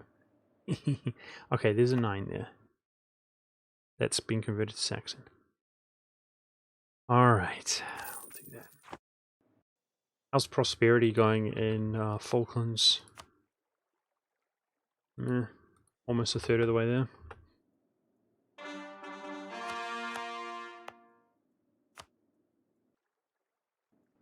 I haven't been streaming enough lately.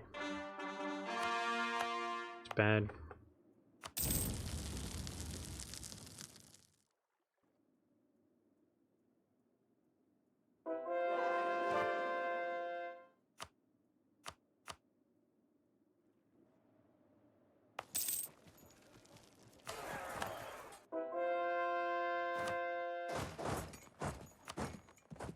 Not worrying about these innovativeness, guys.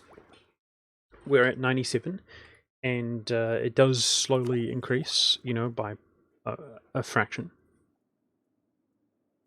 If we look at it, 0.005 per month, and we're most likely, it's actually been ages since we got an event for like +1 innovativeness, but we should get some soon. I'm not going to be wasting my mana points. We've got plenty of opportunity to spend it elsewhere right now, doing other things. Holy crap, that's a 38. Damn, that's a big boy province right there.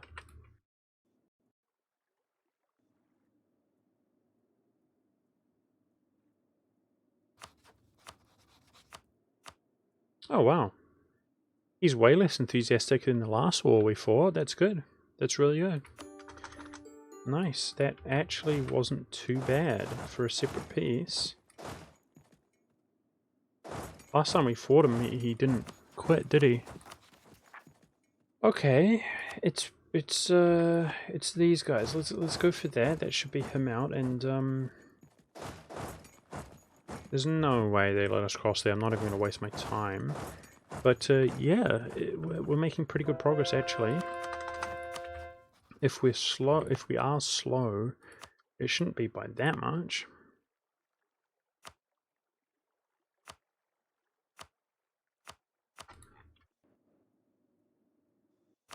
But I still haven't really decided on the peace deal. I think we have to just go for that. Anything more is kind of silly. It's kind of it's just a shame. It's just a shame.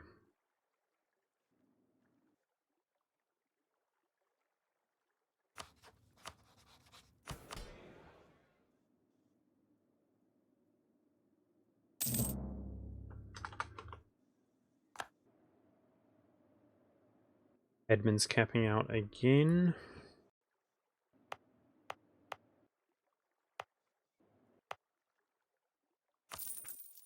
Okay, that wasn't even Saxon. Yikes. Careful, monk. Let's look at the military advisor. So, are we stuck right now here? No, wow, we made it across. That's insane. It's really good. I said I wasn't even going to bother. I thought there was no hope in hell. But it passed that way when I clicked over here. It's crazy.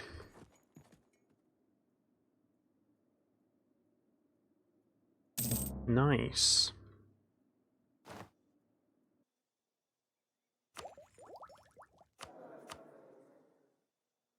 Tempting to take that, guys. This is just so stupid. Like, re-rolling this every month.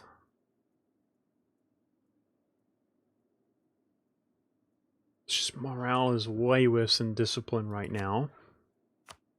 We can actually take a mission for morale also in a pinch. I mean, our morale is not that far ahead. Ugh. Okay, fine. Let's just go for that. So that's done. Start back to making some money. Yeah, my PU, dude. The Swedes, they don't have much of a choice, but they do walk around. Alright. Manufactories. So some of these were bottlenecked by culture conversions. Smash those out. Are they still...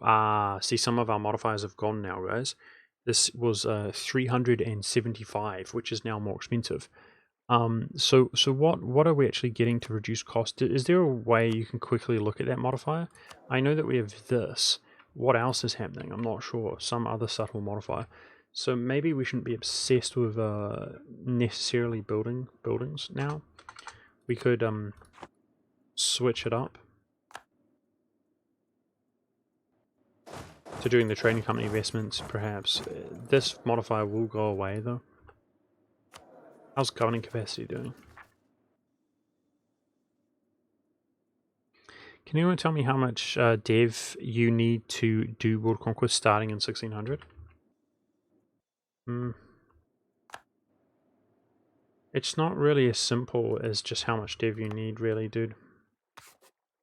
I would suggest that what ideas you have taken, your economy, like where and what you control, you know, how many buildings you have built prior to that point. I mean, there's a lot of variables which would help.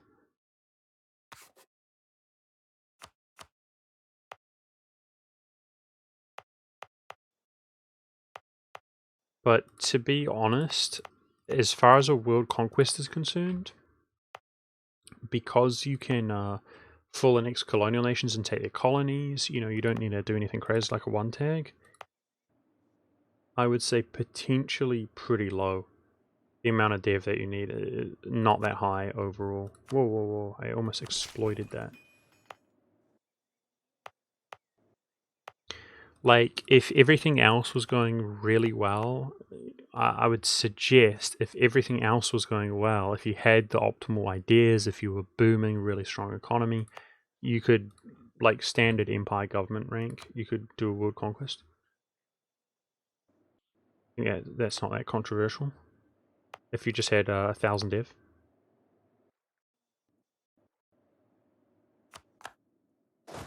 I mean, it wouldn't be pleasant.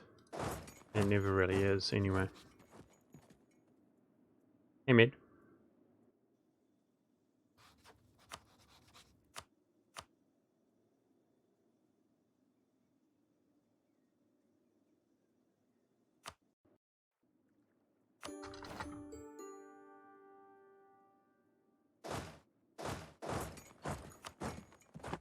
Okay, so when that falls, my dude's on his own.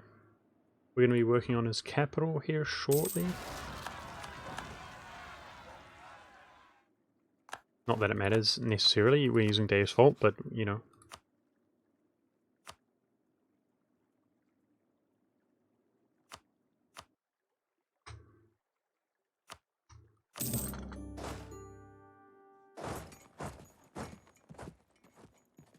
Okay, it does feel good to be a little bit reckless with our manpower. Like I shouldn't be, but I have been a little bit reckless in this war, and you know it's satisfying to feel like we actually have manpower. We put it that way. It's a good feeling.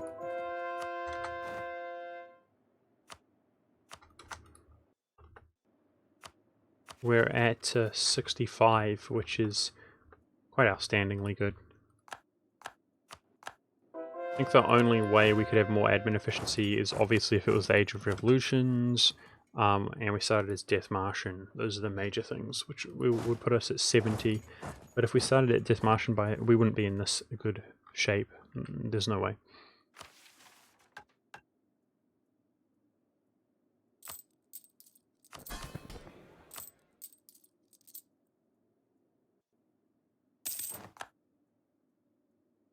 Okay, exploit Rome's dev. Appreciate that. So 90%, guys. That started off pretty scuffed, being locked into war with Tunis, but this isn't a full annexation, this war, so I would suggest that at least this is fast. Fairly fast. He's basically dunzos here. That's his whole entire army. We're on ticking, we're occupying the odd other province. I'm in position to deal with the Congo.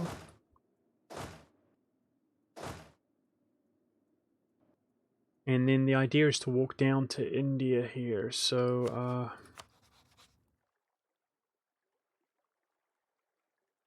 this peace deal still looks good in occupations, but yeah, if Bengal or Russia, who are down there, occupies it, then it goes to us, obviously.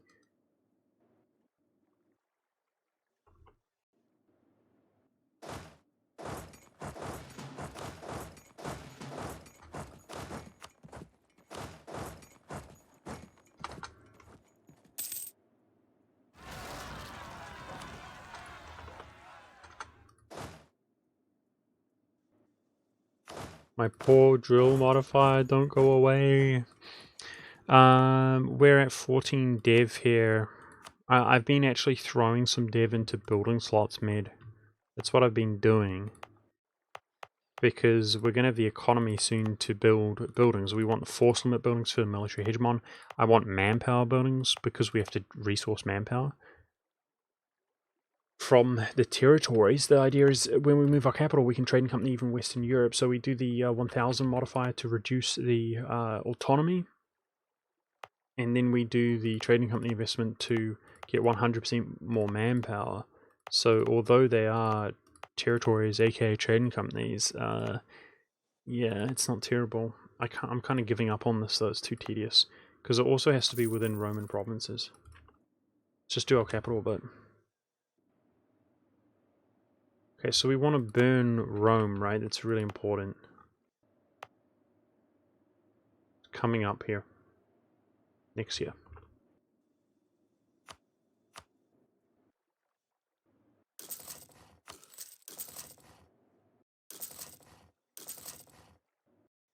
One of our missions for reduced building costs has gone away. Just reiterating that, which doesn't feel as wonderful any longer. And there's the full annexation, well, the equivalent. Yeah, I guess we should just be happy with that, guys. It's good. It's good. So let's move on to...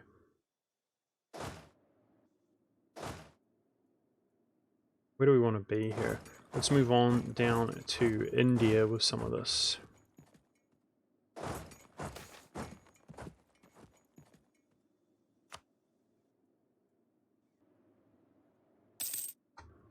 Alright, let's reduce attrition here. I wanted to, you know, use those guys, but it's just attrition. Yeah. We got the peace deal on lock right now. What does the next admin tech cost us? 543.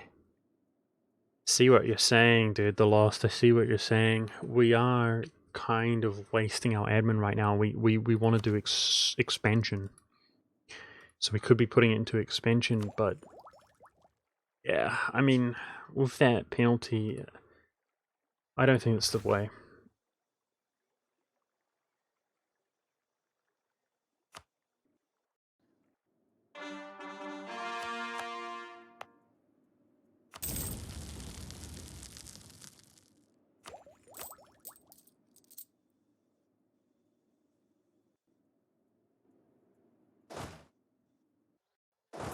Got plenty of time to beat that Indian, seriously.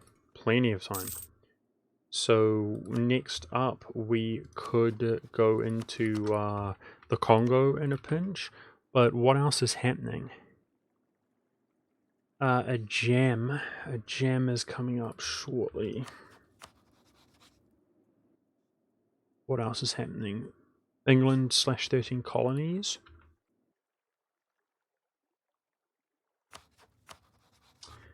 Yeah, I mean, I want to keep the coalition down, so I think we're going to...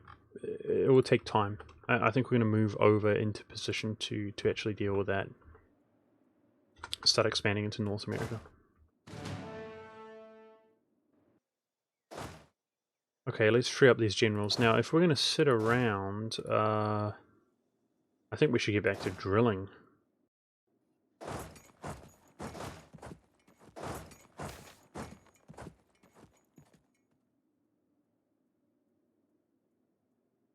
Frisian heritage.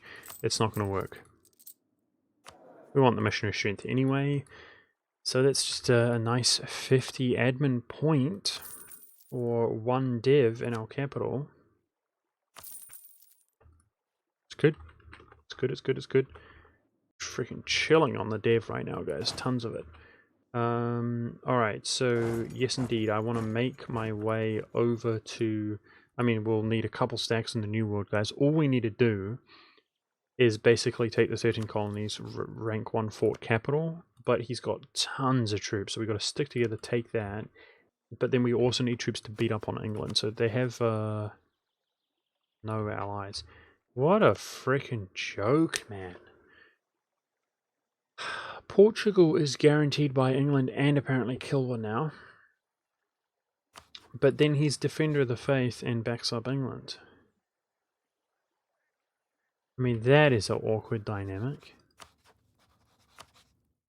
Anyway. So then we're going to full annex the 13 colonies. That's what we're going to do. We're going to full annex them. You will probably have some provinces which give us overextension, though, to be honest. Maybe full annexing them is a bad idea. Maybe we just take all the provinces that don't give us overextension. We can core up to 4. We can core 4. Yeah. Think about it. Okay. So, based off of the virtue of our generals sucking, we have been rolling terrible generals, dude. We've got offensive ideas, nothing but absolute trash. Based off the virtue of them sucking, I'm basically going for professionalism with my excess mill points, where I'd be happy to dev my capital or dev for building slots, but that's what we're going to do right now.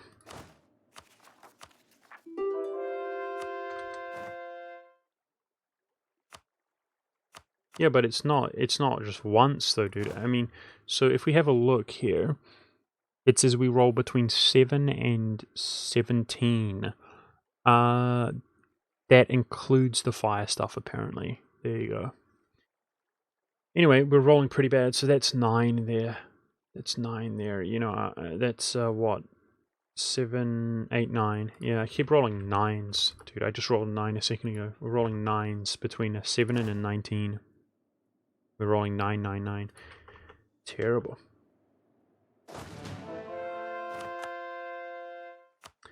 Absolute garbanzo, mate.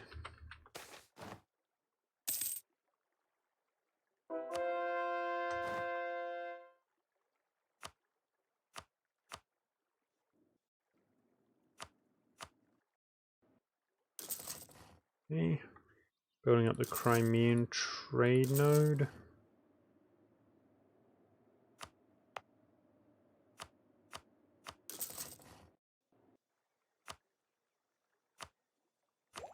Admin's capping out again. Yikes. Regrets. I figured we would get better generals, but I wish I had dev'd now, but I want good generals. Ah, you stupid game. Give me some decent generals. It's a really nice fort, dude. Star fort there. I don't think I built that, did I? It'd be a shame to delete it right now when it's kind of relevant, has relevancy. Speaking of which, how's the unrest look in Europe? Pretty good, man. There's definitely some there, but let's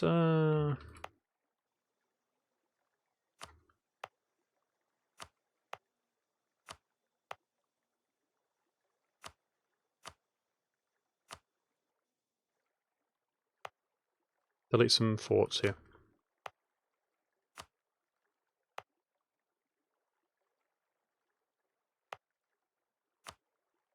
The two mountains.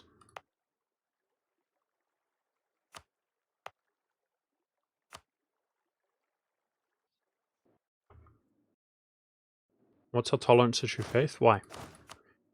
Where do you check tolerance in a pinch? Here. 8.5. Pretty good, right? Okay, this guy was supposed to drill, but yeah, sadly I don't think we have the time to do that.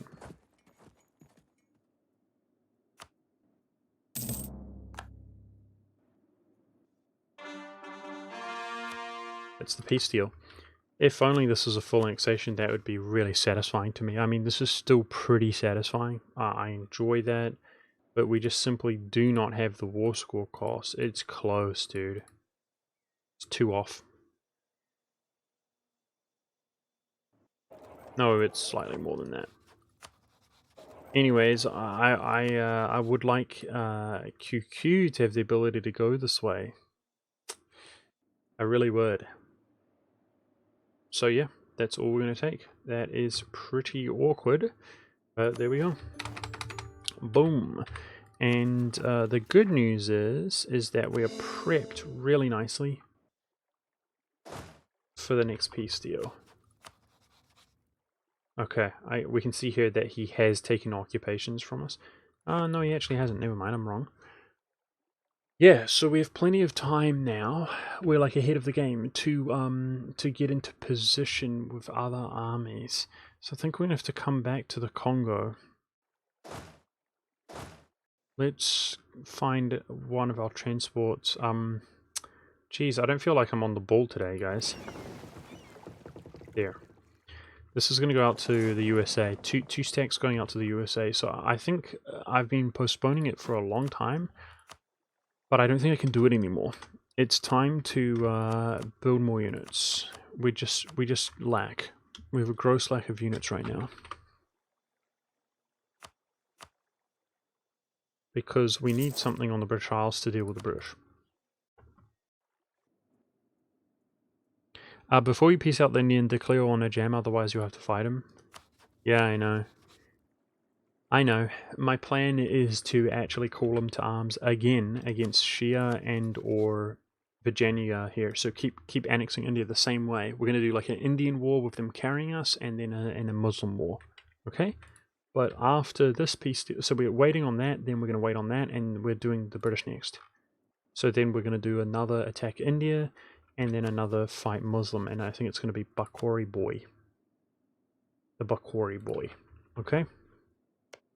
Who... Oh, is so close, dude. To being full annexed. 1% off. Damn it. Where's the freaking imperialism CB at, dude?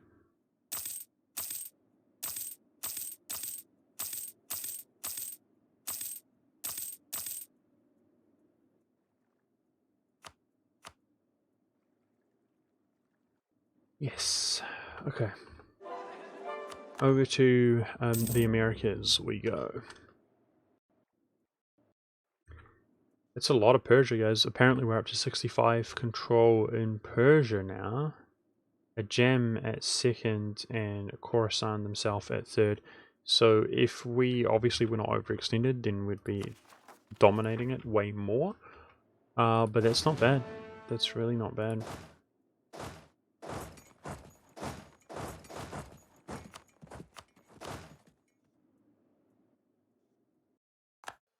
Coalition grows though. Really? And this isn't much of a significant war at all. Seriously, dude? That just doesn't seem right. Frick. I'm worried I'm not going to be in position to fight that. That will get Portugal out, who's one of the larger guys. I have to dow it. I'm going to have to dow it. I don't have a choice. It's awkward.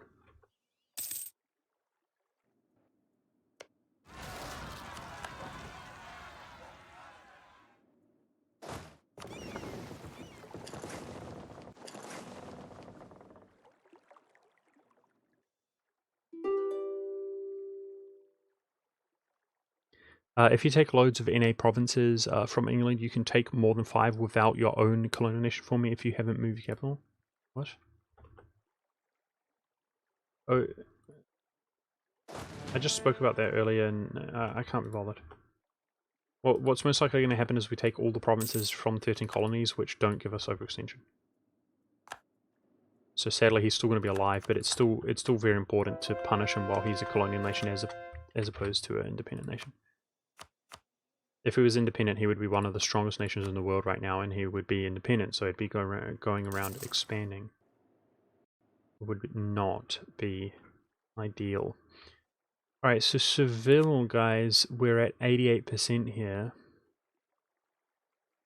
I mean, we're not really going to knock off Portugal, but we are going to knock off Morocco.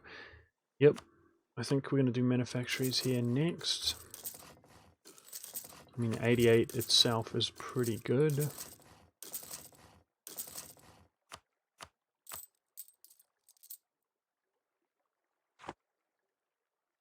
So we're obviously increasing our expenses, but our income is coming a long way, guys. It's pretty good.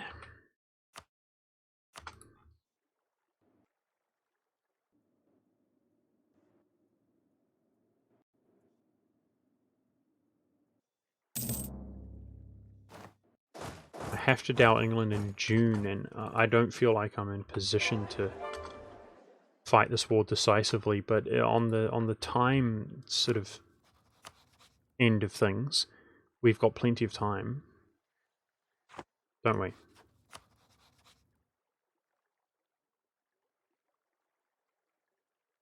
99%. That's perfect as well. Great. Trying to have him not take our occupations if we can. Yeah, because we're waiting on this core and then we're waiting on another round of cores. So we do have plenty of time, but I personally feel like it's going to be a bit rough here, this war. Got one stack on the British Isles to deal with England. We're going to be fighting with Portugal, which means his ships also. Maybe I'm overreacting. We do have like strong colonial dominance. Louisiana is at war. I kind of want to see that, guys, but meanwhile he's losing. Oh, he's winning. Okay. I mean, he's Hussite. So I would suggest that he, as an independent nation, I know they have that modifier because he has colonial traditions. You can see the heretics and heathen provinces have no penalty. So he essentially doesn't care about religion, but they should still put down one missionary and convert one province at a time. Any province that we get converted to Hussite for free is good. Das ist gut. Burn Rome this year, thank you.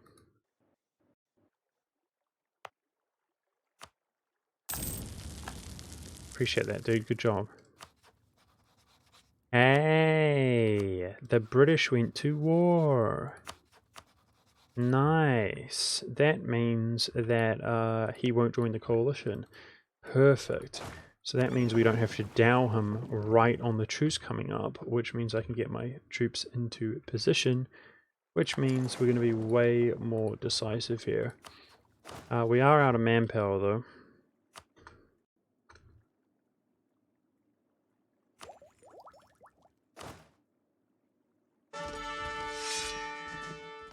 Bruh. Can we get a good general one time? That's the best we've rolled in a long time, guys, and it's trash. I mean, Shock is not as strong now, and no siege pips or anything. Whew. Even that is a 11. I mean, 7 to 17. We cannot even roll an above average one to save my life. Jeez, that sucks.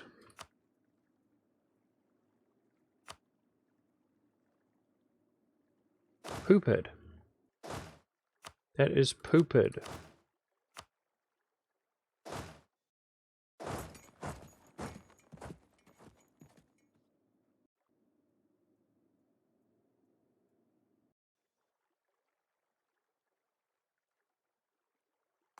If I sub a few ducats, what's that mean? 99%. So Malwa doesn't take that. Perfect, dude. That worked out really nicely. Okay, we're going to have one guy in India basically for stability purposes. We need to have one guy near this stuff for stability purposes, but let's walk. Yeah, it sucks. Really, really sucks, guys. Just keep rolling complete Garbonzo generals over and over again. Feels bad, man. You are going out to the Americas. So the reason I'm hesitant, concerned about my manpower is because we're going to suffer so much attrition. It's disgusting. I hate it. At sea.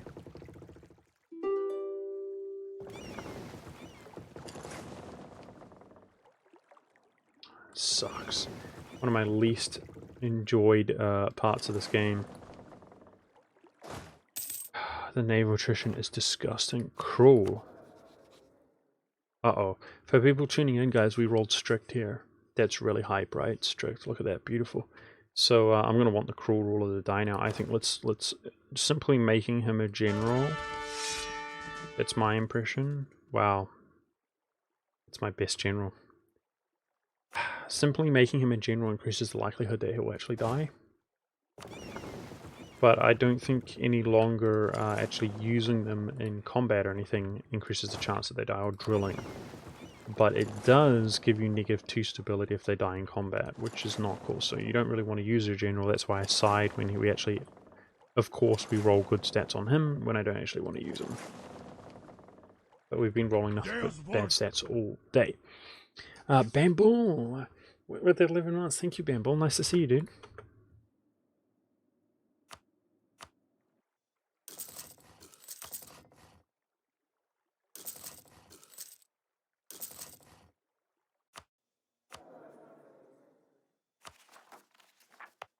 It's good.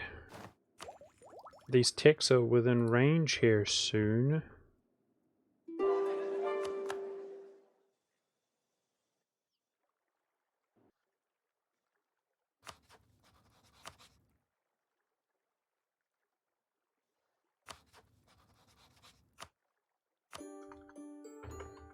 That could be a fairly good way to, you know, truce reset or attack this and full annex what remains of this dude, maybe?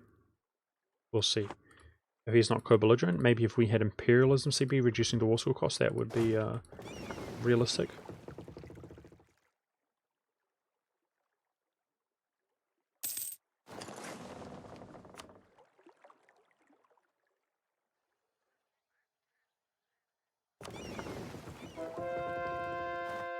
Ah, what a mess.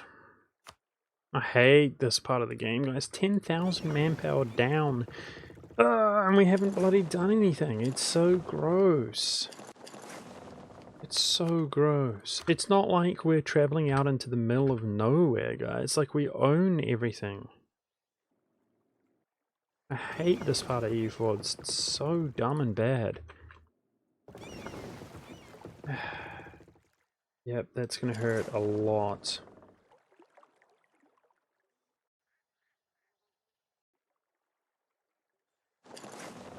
You don't want to be in the Outer Sea province to sea tiles if you can.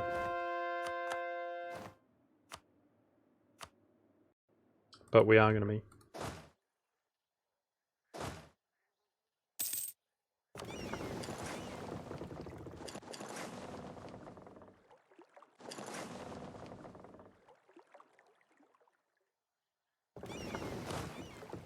Disgusting. I'm mad. It's another 10k down, just like that, guys. It's disgusting. It's just disgusting. Somebody's got to take the blame for this one, chat. I don't know whose fault it is, but it's probably a Paradox employee, but what we'll do is we'll just blame chat, okay? Pretty sure it's chat's fault.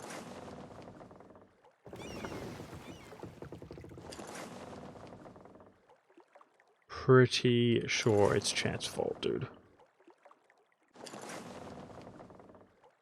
Like, literally so tedious trying to dodge that attrition, and the reward is, you know, sitting here like, my eyeballs like burning out of my head. I'm like, checking, and the reward is like -23,000 manpower. It's like, sweet. And counting, of course. It's going to be worse. It's going to be worse. Frick. That's a really good gameplay experience, chat. Really good. I'm not mad. I'm not mad!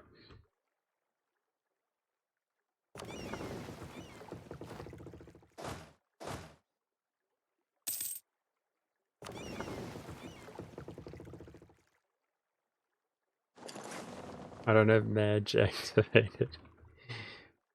Madge is funny though.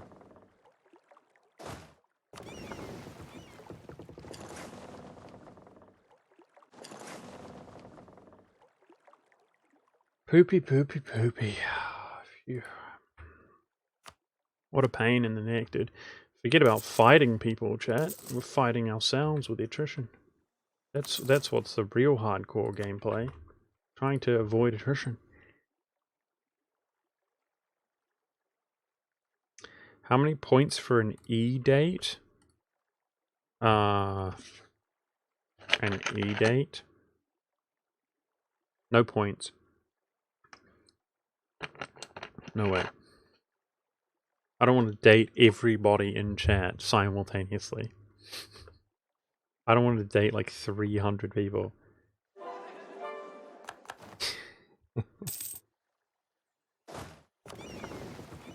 Okay. December. Ugh. Do you guys think we can go there? Do you guys think we can go like that in 1 month window? I hope so. But I kind of doubt it.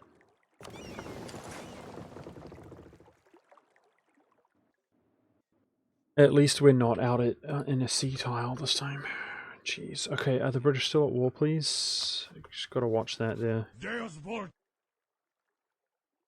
Prifyet, thanks for the prime, dude. Thank you so much for the 15 months. Appreciate that.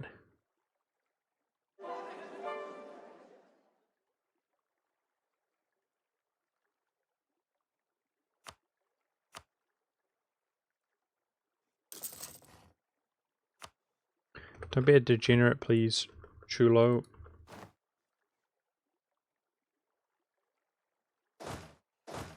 Alright, the price for degeneracy inside of the Holy Roman Empire, it's not a big deal or anything like that, it's just death, that's all.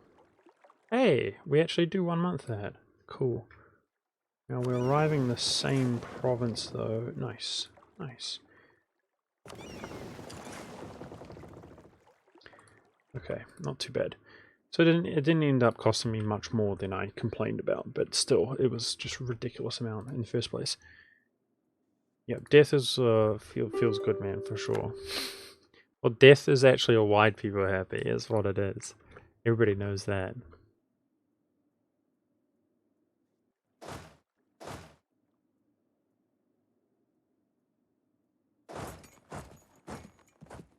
Alright, I hope these 3 stacks can take on Britain and Portugal for that matter. Yikes, I completely forgot about Portugal. Like, he's not pleasant to fight, I'm sure. There's not really much we can do. Why is he fighting Buckmanus? How did that go?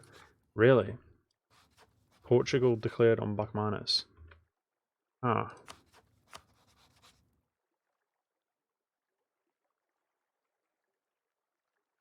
So we actually have troops here. Huh. It's interesting. Hey, Zegma. It's rough, but it's going.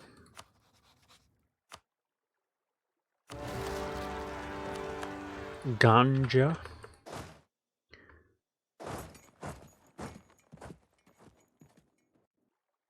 Okay, I probably want to turn this stack around, to be honest, if Portugal's got troops down here.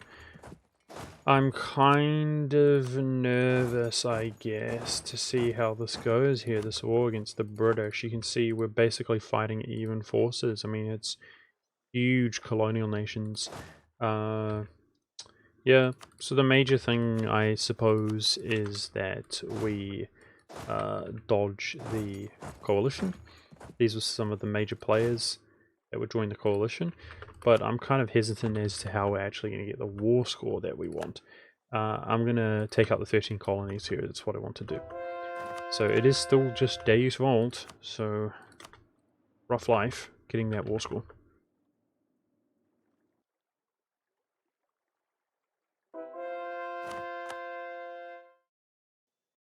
Kanos is a believer.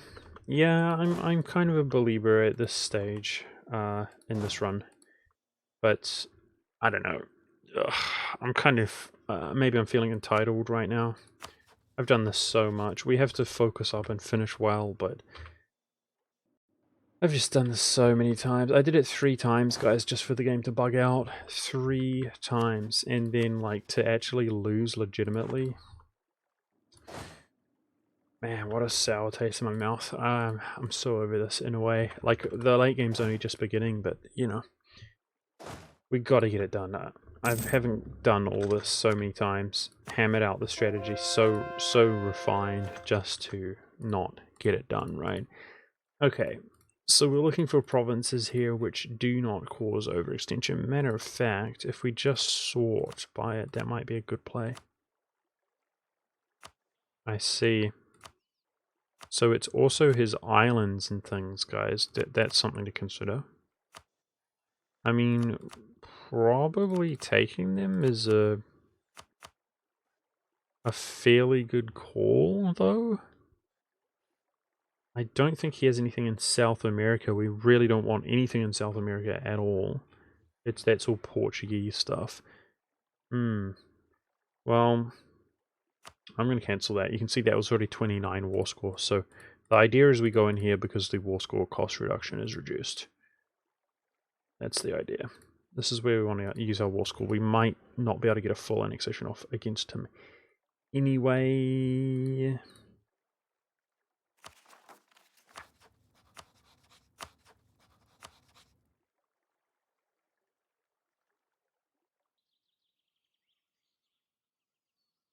I'm looking at this number, if you can't tell.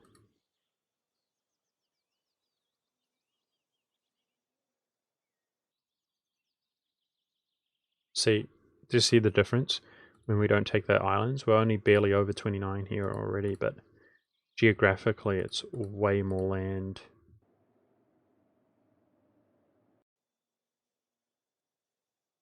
Oh, well that's awkward. This area is sort of sanctioned off. We could always core one province.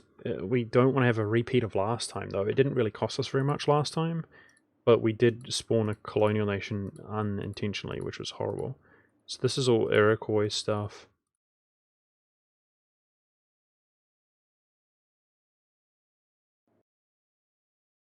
$54 war score? I don't know. I don't know about that number, though. 60?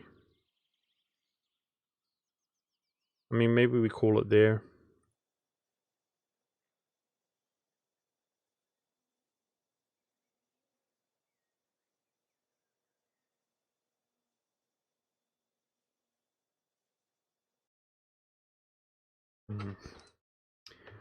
Hey Tomas, 70 war score. We'll see how hard it is to actually do this. Yeah, we'll see. Who knows where his troops are? It doesn't seem like there's immediately anything there. He is fighting another war, okay. Interesting. Yeah, it would kind of suck to have to transfer around back and forth, eh?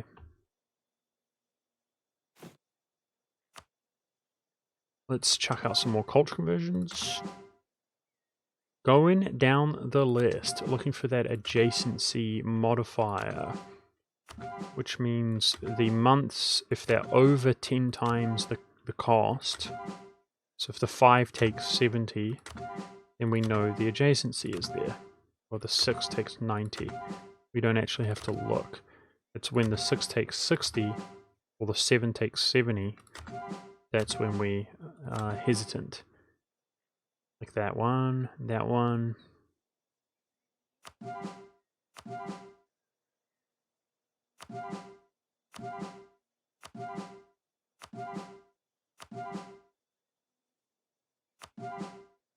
So chat, I've been probably wanting to do like a kind of show on Twitch, I guess. Like, I guess like a political show. But the problem is that I'm not a left-wing soulless person that like virtue signals and stuff, so I'll probably literally get banned and stuff, so that's why I kind of like hesitate. But yeah, just throwing it out there. Like, obviously I rant about that kind of stuff and kill my channel. Anyway.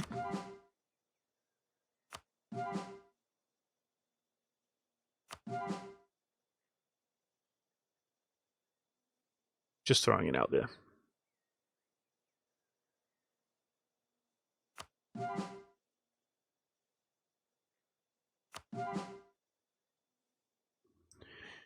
Okay, keep going here. I mean, I don't know why I brought that up. Now you guys are going to start talking about politics, right? I just want to give some people some warning or something. I definitely have been thinking more and more lately about diversifying, just in general.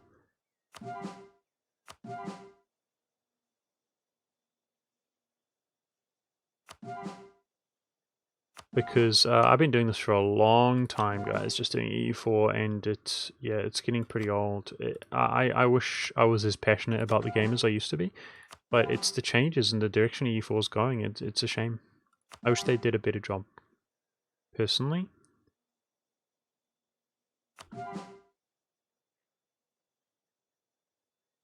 Okay, that's some serious good conversion. Lots of conversions going. Ah. Well, the Loft says Twitch is a dangerous place to do it. If you slip up once, it's over. Maybe YouTube would be better. You can cover those things. Yeah, well, the problem is, though, you're right, but the problem is that Twitch literally bans you because of you as a person. So you can be 100% perfect 100% of the time on Twitch, and they don't care. They will ban you because of your behavior. So it's terrible. It's terrible, and that exists specifically for this reason, for basically control over people, so they self-censor themselves and toe the line and behave as far as Twitch is concerned. That is why it exists, but that's how they behave, that's how they operate, which is not great, because in other words, yeah, if I did it on like YouTube, it would increase the likelihood. Like, the reality is that I just don't get enough traffic, so there's not as much of a spotlight on me. But and by that same logic, if it was on YouTube, then there would be less likelihood that Twitch would be like aware of it or whatever. But in terms of long term or sustainability, it's irrelevant. They will see a YouTube thing about you, and boom, you're banned off Twitch. That's how they do it. There are many, many, many people who are banned off of Twitch right now who have never been on Twitch.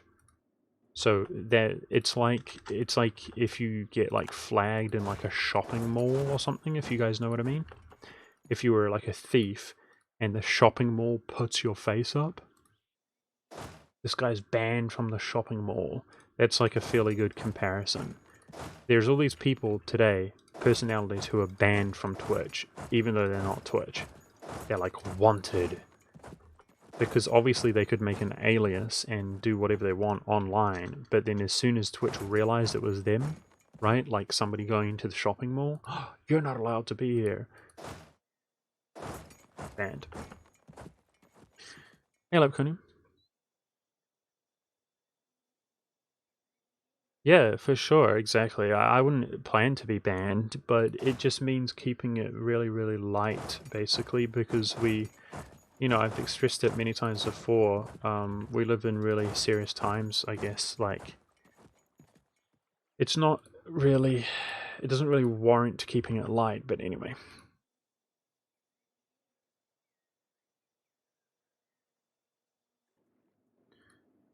Well, Big Dickens, it's not that I exactly want to have like a career or something like that, being like I don't know, like a political analyst or something. It's that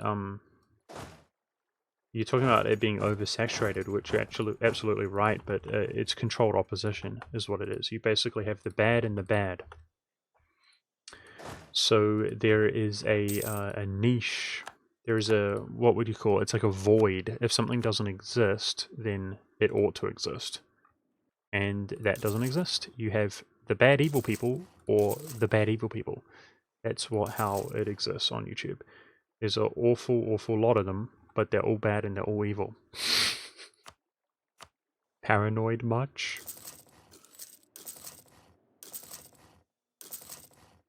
Okay, unless you're looking at people with like 35 views, then they're not bad and evil, or some of them are just, they could be anything, but not all of them are bad and evil.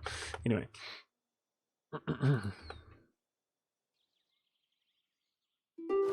So we're going to own a fort here, guys. We're at 8%. It's all about getting those battles. So we're 0 from war score, but we are getting some war score from these occupations. The other thing, of course, is his enthusiasm, and due to the comparative numbers, it's not going to be easy to get the enthusiasm that we actually need. Controlled opposition is a real thing. Today, controlled opposition is the rule, not the exception to the rule. That's how bad it is. It's not about who is controlled opposition, it's about who is not controlled opposition. I'm in Europe.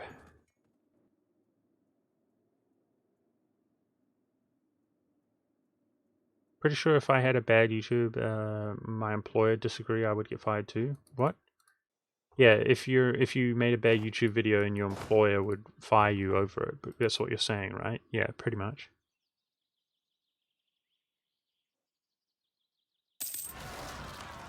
Pretty much. It's like if you're embarrassing yourself on Facebook or something, or your employers fire you.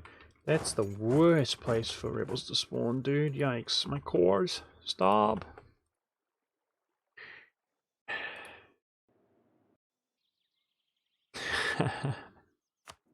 Oh man, this is too much fun, you guys. What am I gonna do with myself? This is my problem. I actually like you guys, like Umberg says, hello, my name is Ben Shapiro. I'm the conservative voice who is allowed on every platform. Nailed it. Nailed it. In reference to controlled opposition. Yeah, exactly. But anyway, I was just laughing about the fact that, like, what am I going to do? I always bring up politics, and then we get political. It's like the taboo, right? It's like the having a career taboo. We always scare people away, and we're keeping it light right now, right? I don't know. I can't help myself, so that's why I may as well just embrace it, chat. Let's freaking go.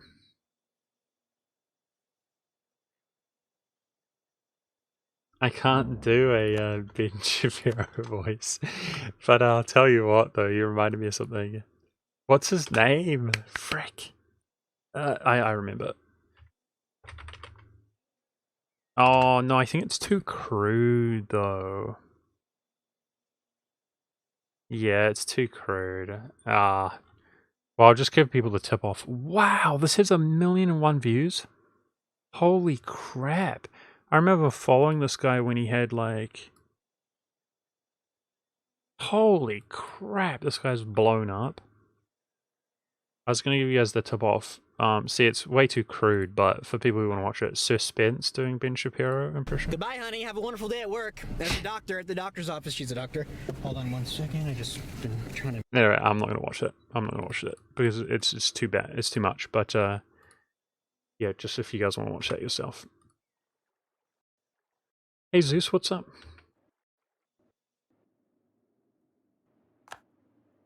Nice to see you.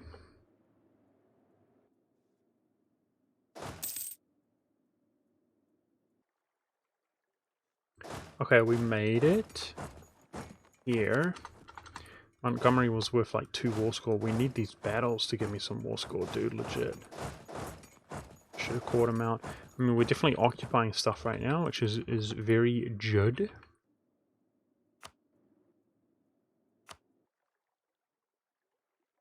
What? Speed breaker?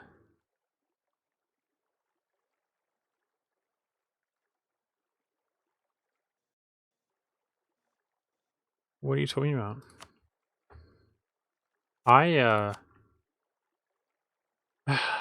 I haven't like weighed in on the Taliban thing at all, but like I'll just say I know there are some people who have been listening to me or watching me for like years or whatever, and what have I said? I've made my stance clear like long before this, and like, man, look, I'd love to be wrong, right?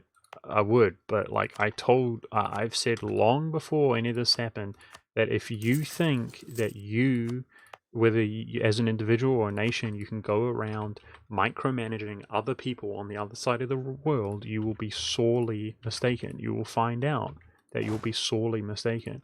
You'll have another thing coming to you. I've said that years ago, haven't I? And like what can I say, dude? Like, I would love to be wrong, but I don't think it's a joke. People are laughing about it and stuff, but yeah, I mean, what's a joke is people being under the impression that they can do that and that they're allowed to do that. They have some kind of permission to do that anyway. You want to prove me wrong? Well, go right ahead, but you won't. You won't.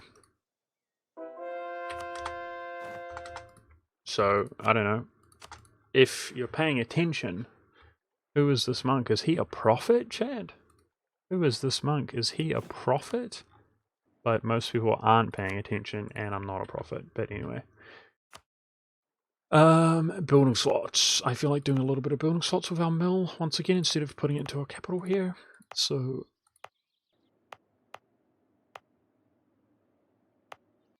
yeah, my stance is that the best thing you can do is sort out your own country and be an example to others on the other side of the world. That's the best you can do. If it would be different if it was like your direct neighbor or something like that. Like if anyway. It's whatever.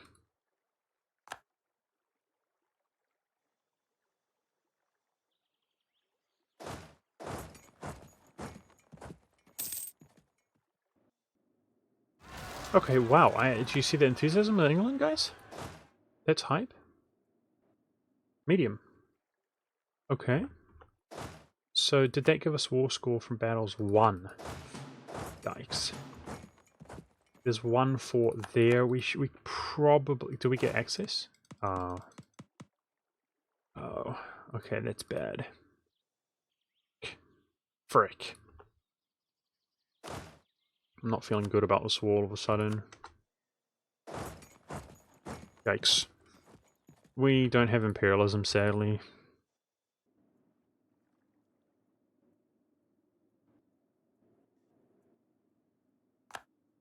Not yet.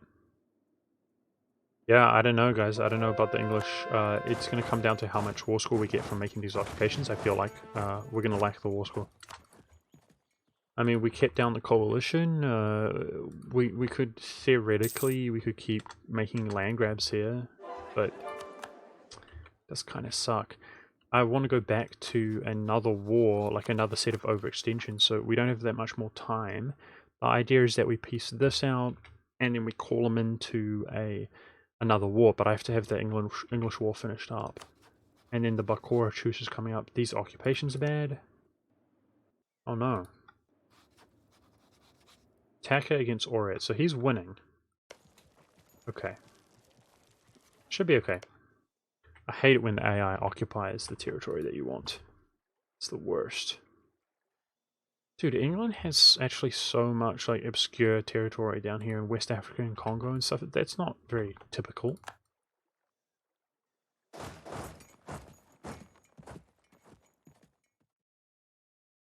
Oh, yikes.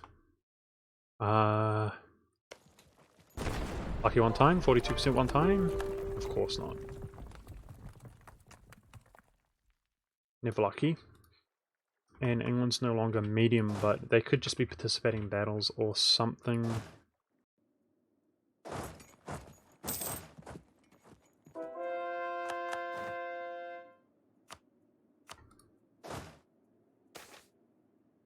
Who is this?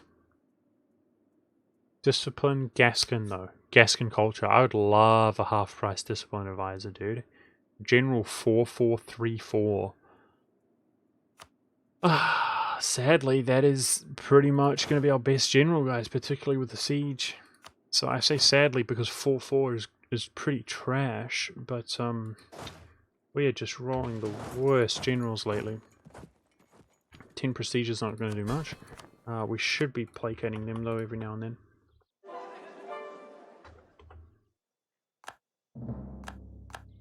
Okay, dude. Look at this, man. What a yoke. What an absolute yoke. If it wasn't every single time, I wouldn't be pissed, but it's disgusting. Where are you? Okay. Got too many military leaders.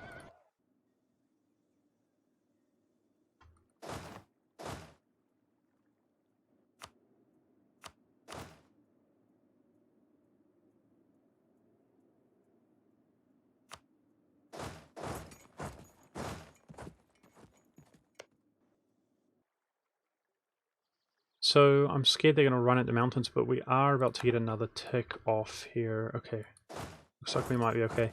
That's a marsh to fight on and a mountains to fight on if they're under our control, because of course battles are going to give us war score on Dave's Vault. Ah, speaking of which, we have +1 war score. Somebody won a battle somewhere. We lost a small one there, but it didn't have an effect. So there's a big clash going on here, and I'd be surprised if our subjects could pull it out. Yes, indeed.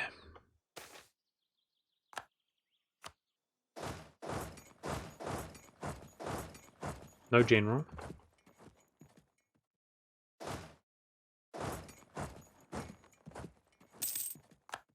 Is the Bakura truce? Alright, so how far has the economy come? Wow. It's come far. Jeez Louise, dude. I swear, like 12 years ago, guys, we couldn't even get the military hegemon. It's come really far. It's good. It's good. What do you guys feel about this? Let's have a look here. We're genuinely running rank 5 of each advisor without being half priced or anything like that. Making 1,000 ducats a month right now, that's whilst more or less overextended. It's pretty good. 1,000 duckaroos. 1,000 duckaroos is pretty good. How far do we want to push that money though, guys, before we start doing manpower and force limit? I mean, we want the military hegemon as soon as possible. Do you guys think we do... Yeah, soldier households? Yeah. I mean, obviously, you get economy by simply just killing stuff. Should we do trading company investments, but otherwise sort of lay off? Do you guys think we're sort of done with manufacturers for now? I mean, we still got a lot building. Maybe manufacturers aren't the way to go right now? What do you guys think?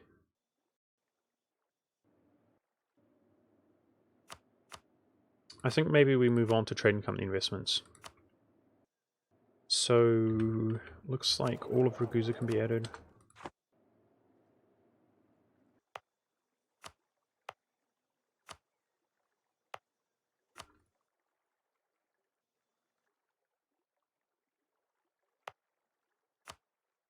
I've delayed for this long because they weren't Hussite, but we are getting there. Okay, let's look at this guy. Where is it? It's the edicts thing. Here, I'm actually on it. Okay, trading company investment. Let's start off with the goods route. So this one's, of course, instantaneous. There we go. Now we're going to do the reduced autonomy. 5% reduced autonomy in Ragusa. 5% reduced autonomy in Constantinople. And then that's the 100% more manpower.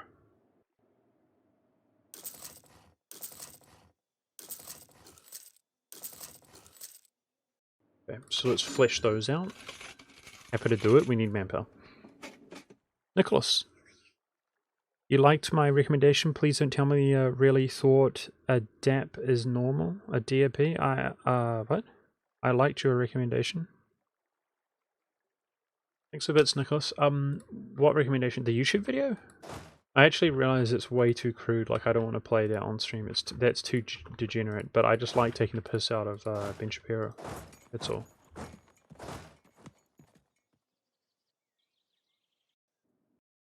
That guy does a way better Ben Shapiro impersonation. I assume that's what you're talking about. The video? I didn't recommend anything. You are talking about that? Okay.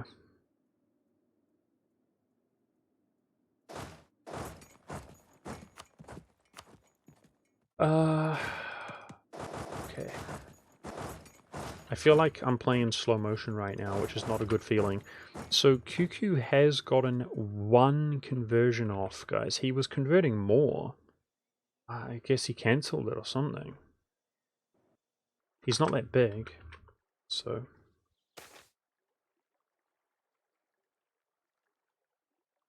I think that's the Austrian event chain, isn't it, guys? Ah, feels bad, man. Austria gets a mission where they actually get a free merchant. We have an Austrian merchant right now, +1 merchant from Austria, but yeah, it leads to this event chain where you get a stability hit loss. Feels bad, man. I mean, we've been really admin capped, and ironically, I'm about to run out of admin. I should probably brute force. It's 213. I'm gonna do it, man. Dude, that's with overextension, though. Let's at least try to get the overextension down and do it at the same time. That's super awkward. Super awkward.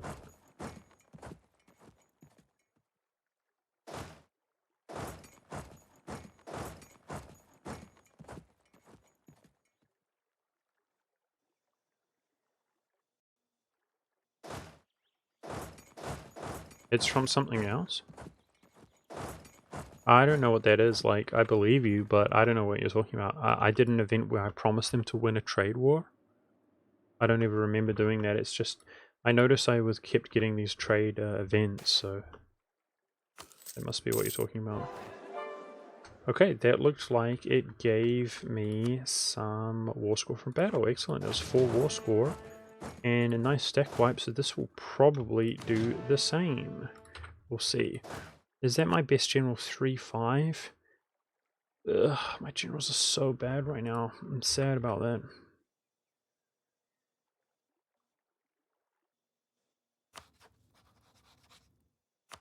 Truce is coming up with Denmark soon, so Denmark is somebody we can feed entirely away. So that's a war that we can fight simultaneously, you know, and feed it to Sweden.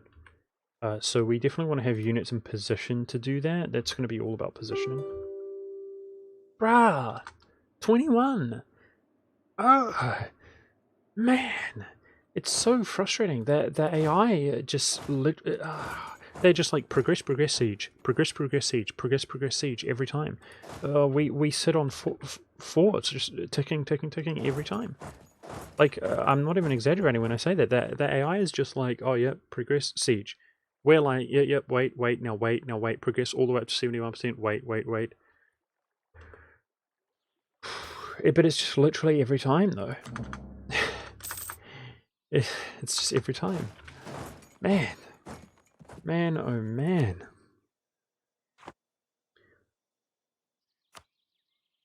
Good, it's even more war score. We're not on ticking war score. Yeah, so this hinders us here. Yikes. So this 99% overextension is not a good call, guys. It's going to end up slowing us down even more if we wait for that.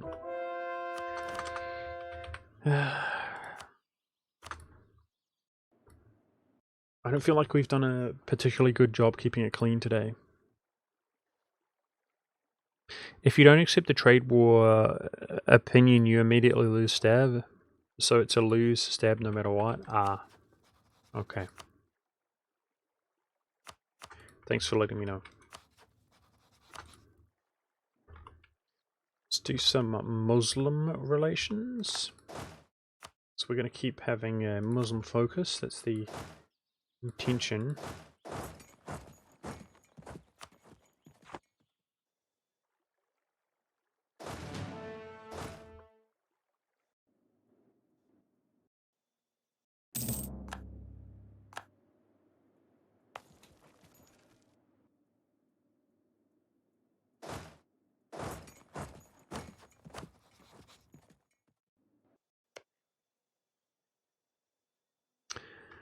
Hang on a second. Is it as simple as just declaring on Bakura Boy right now before we peace out?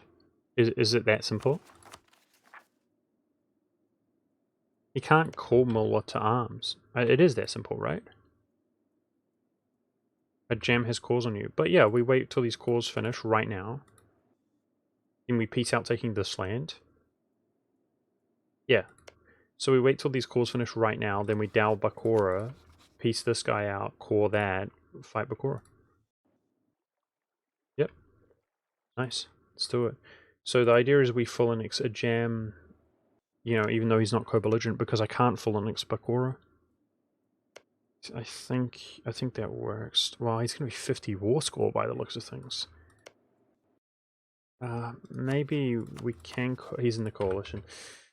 Yeah, it might just be a white piece. It might just be a white piece on a jam, and I'll hand this little chill province to QQ and we'll feed him a jam in 5 years.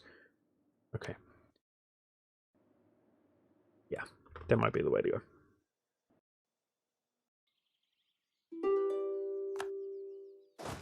But that gives us more time to meddle around here.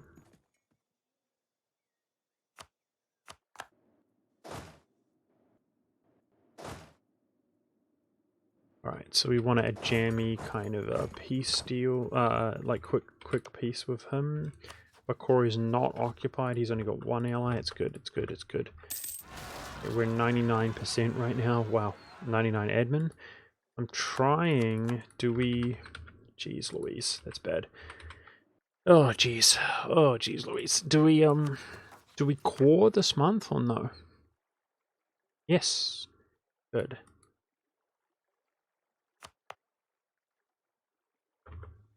Because I'm going to boost my stab when we're not overextended.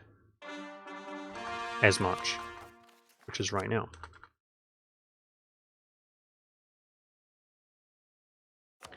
We got tons of money to with a stab advisor. Great, I'll grab that.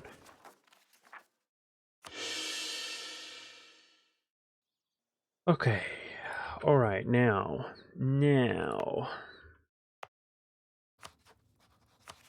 We're on 13.3.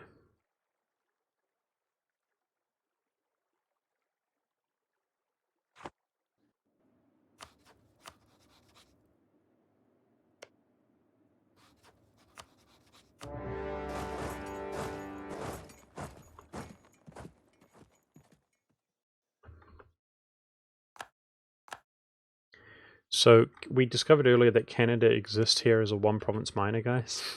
And that was actually Utrecht. You can see it's Dutch culture. And he's hated us ever since, like, yeah, the mid-1500s when we started defaulting all of the Europeans. 1661, apparently. We formed Rome very recently. Okay, it's time to tech up also, guys. 333. Super good. Alright. I mean, we're not going to get it for cheaper, I don't think. Because I don't want to ever waste admin again here. Because we need to slow roll it into expansion. That's the idea. Let's go back into trading company investments. So any manpower investments that we can make like this, although, you know, they don't do much, if we keep spamming them, it does do a decent amount. And in terms of obviously generating manpower over time, but also more from slackening standards. So that's obviously where we resource manpower in this kind of situation where we don't have the manpower.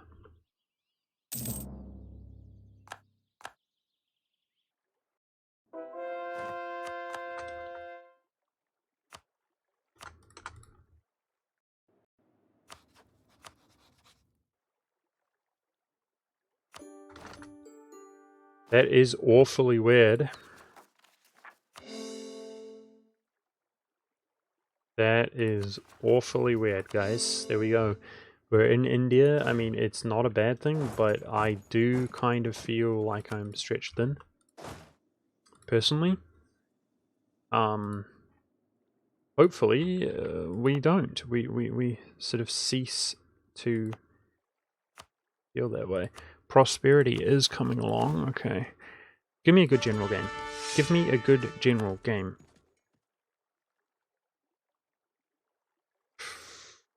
Nine. Yikes, okay. Jeez. Just nothing but nines, eh, boys? We roll between 7 and 17, and we roll 9 100% of the time. Roughly 100% of the time we roll a 9. Which is pretty BS.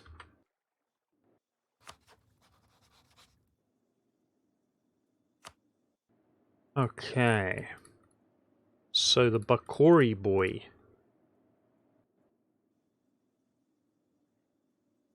I mean, it would be great to own Samarkand. Oh, wow. Russia already has the Siberian border. Oh, I see, okay. 99.4. Yeah, we're gonna do something like this, guys. Legit. I mean, I could just feed it to Russia, you know, share it to Russia, even though it's not a perfect overextension.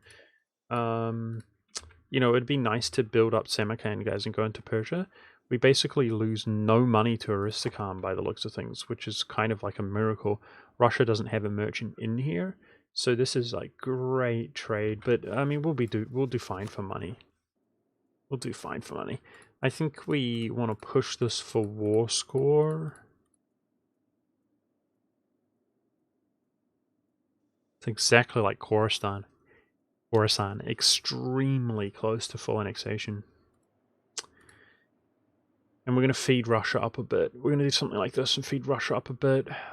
Because, yeah, I need to take this tech, so we have like 200 admin right now. That's got to go back. Whoops. We've got like 200 admin right now, and yeah, I need to actually do expansion itself, so try to feed Russia up. He does have religious, of course.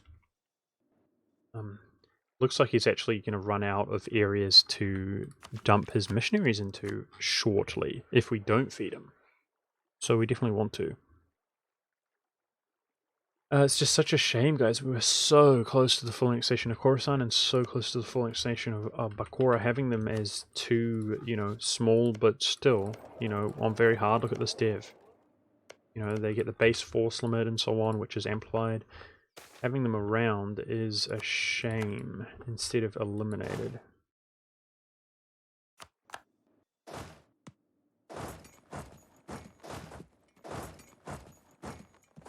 Oh! Just like that. I actually didn't expect that, to be honest, guys. One war and the Hindus are in. The Hindus are in the coalition. Now, Vijayani is actually freaking massive. Damn. Okay, it's right. Hey, Duru. Yeah, actually, there is, maybe it's just this one, 300 admin. It's thinking about missions. Some, admin points that we could grab in a pinch.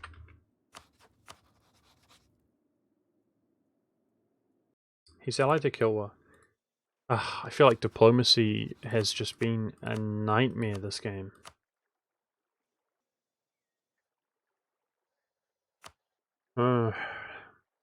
Coalition's scaring me a bit.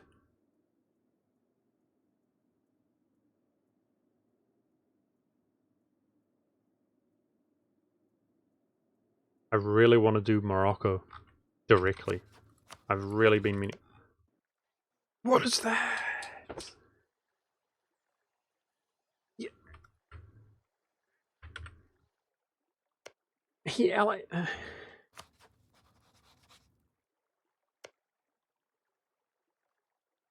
Distance? Distance march? Okay. Anyway. Jeez, they're going to join the coalition, is what I was going to say. Jeez, I shouldn't have mentioned diplomacy being bad. It just continues to be bad and bad and bad. Holy frick.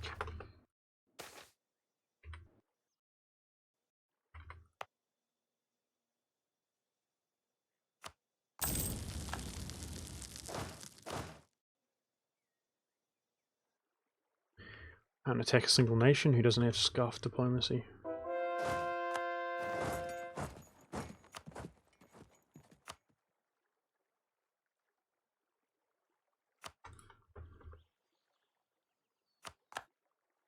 Perfect example of what I was complaining about earlier. They just literally progress and take the fort. And we are scuffed 100% of the time. Look at that. Fail on the 71 while they just build up. They barrage and they take it within like 2 months.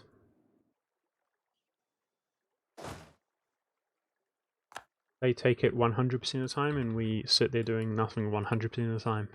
Really, really pleasant. I'm not mad about that.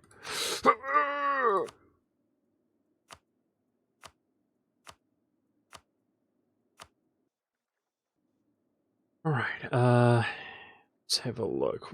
How are we doing for investments here? We are converting Muslim provinces nowadays. Trade power, I think that's all we really do, right? So, we own all of the Crimea. Let's do that.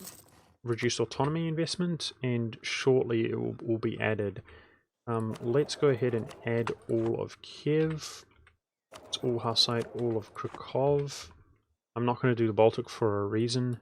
When we move our capital, we lose all investments there. That's how it works. It's an unintentional bug. Yeah. Doing the trade stuff. In Krakow, do we get a merchant from either of those? I'm not sure we do. Let's find out. Because it's going to affect my decision making here at the end of the month.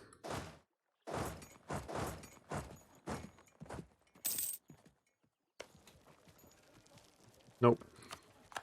Okay, so we're making no progress, by the way. We're stalemating hard against the British. I think we're just going to take a half of what we wanted to do. They stayed out of the coalition. I was thinking that honestly, if we transferred from Kiev and Krakow, guys, there's actually quite a lot of money in there. We need more merchants, dude. So what we need is more of the Sunni land to be converted so we can get like an Alexandrian merchant, for example. But we are slowly but surely doing it. What I was going to say is we can do the manpower trading company investment, right? And the reduced autonomy. So it's not necessarily going to give the trade income or whatever, but reduced autonomy and manpower.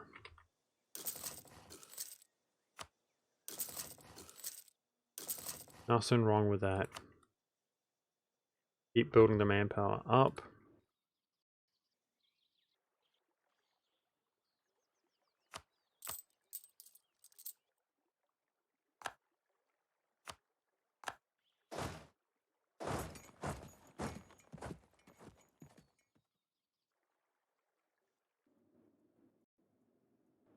Wow, you had one go to 99, Daru?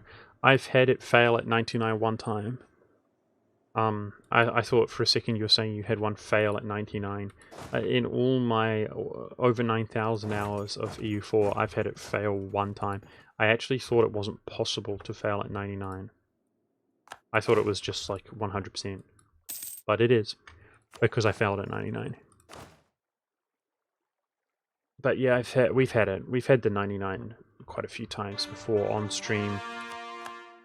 But you normally don't fail at 99 though. 99%. I guess you succeed 99% of the time. Seems that way.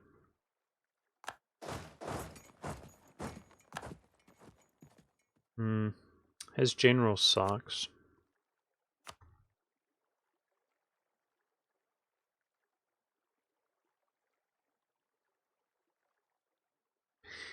Kind of like ours. There's 9 pips, chat.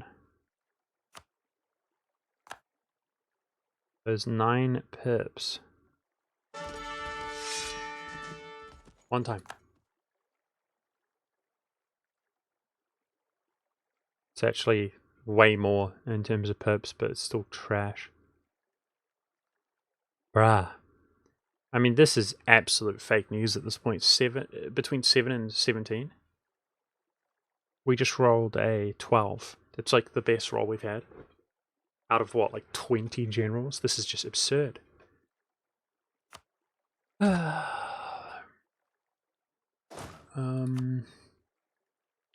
Use our ruler. 4-6.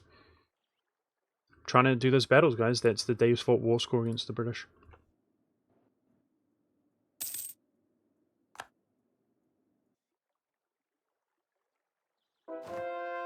Coming at a big manpower cost, but it is what it is.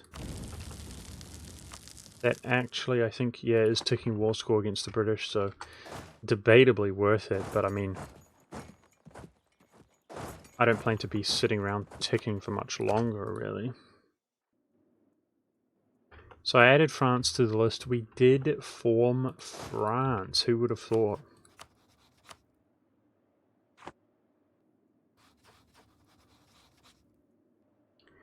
We formed France.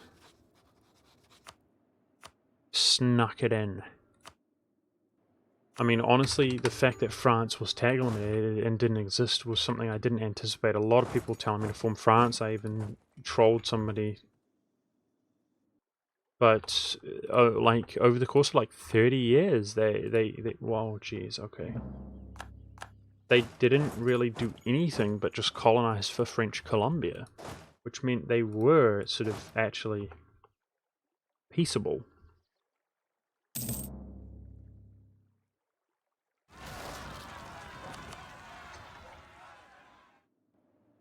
Okay, so we just lost the culture conversion cost reduction here.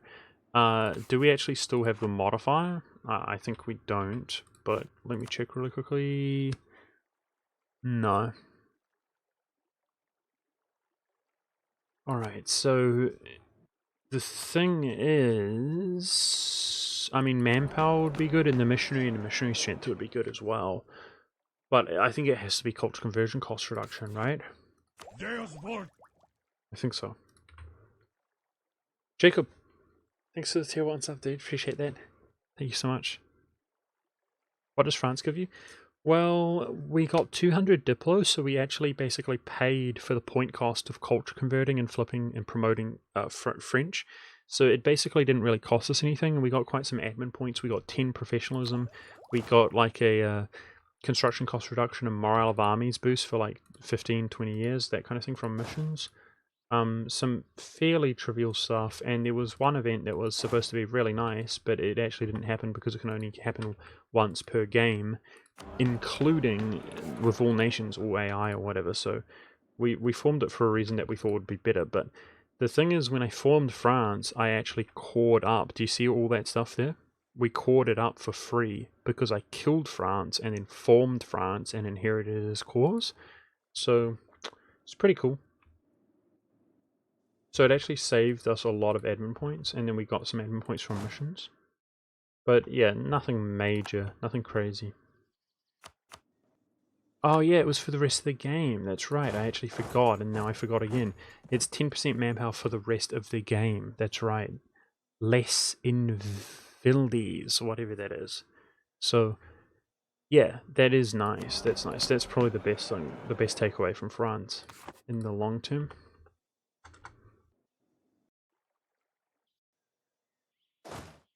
The thing is, it just didn't really cost us anything, so it's good. It's real good.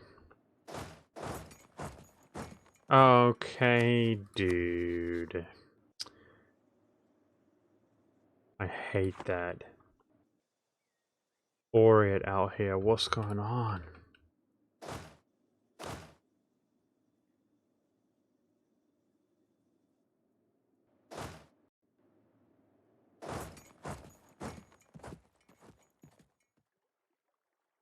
Are you moving capital right now to the New World? It seems New Zealand is too much trouble for the meme. It's got nothing to do with the meme. So, any region which is considered a primitive native region, which includes provinces that did not exist in the beginning of the game, and basically these guys and these guys, provided that they are not owned by reformed nations, like a colonial nation that forms Mexico or whatever, as long as they stay in their current state, has 80%, all of them, all of that, and all the provinces that didn't exist have 80% reduced culture conversion cost. But that's another modifier in addition to the already 90% reduced cost. So they are borderline free. But there's an exception to that rule, which is it has to be an overseas territory. So if your capital is in, let's say, South America, then all of South America is no longer overseas, and it's bumped up to full price of culture conversion. It's from basically free it's going to cost like 1 or 2 points at most to convert a province, to 35 points per province, like crazy high. And meanwhile, even North America, which would be considered overseas because it's a different continent, will also be full price if you have a land bridge. Then it's not considered overseas. So we would literally have to release a colonial nation or deliberately vassalize something or something like that just to get the conversion there. With that being said, if our capital is in New Zealand, then we can convert all of North America for free, basically, okay? Or at least the primitive regions, not the natives. So we don't move it to New Zealand for a meme. We move it to New Zealand because Australasia is tiny. Yeah, we're going for culture conversion cost reduction, guys.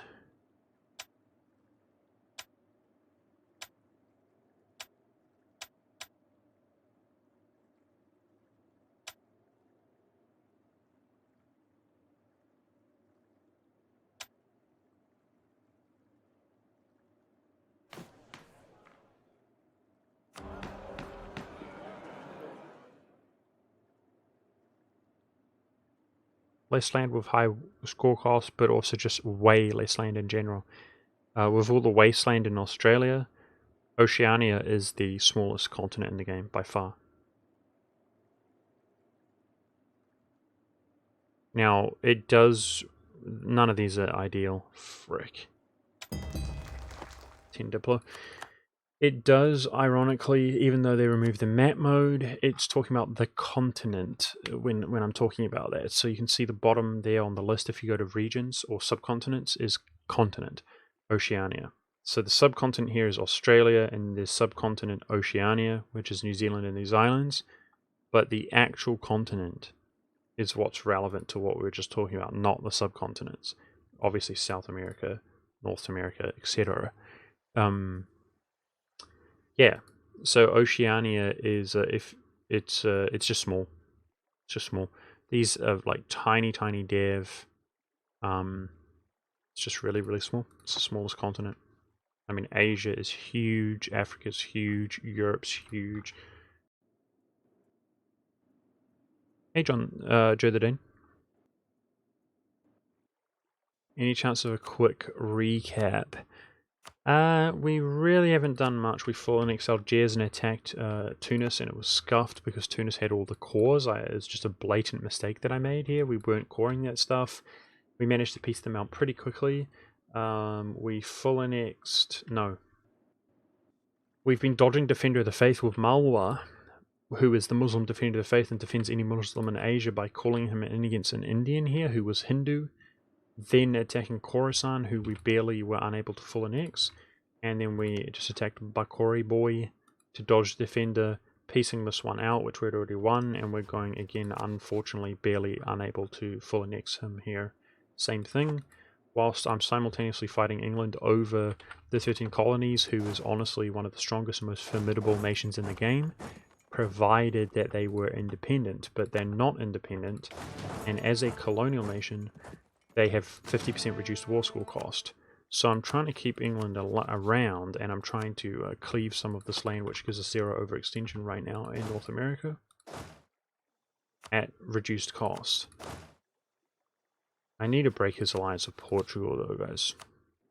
Or the guarantee, even. It's bloody Defender of the Faith.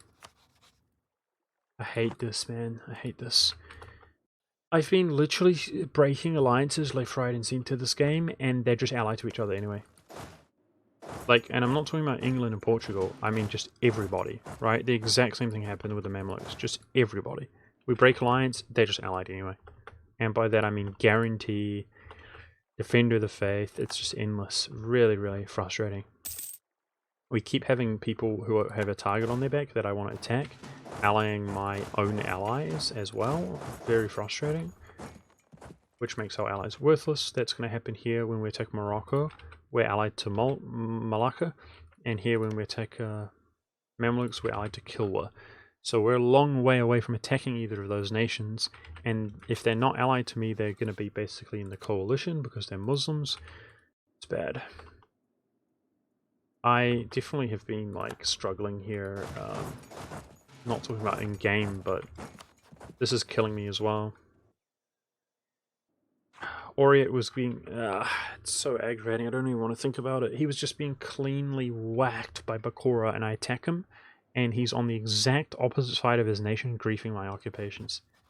Bad. It's really bad. This is going to screw us quite badly.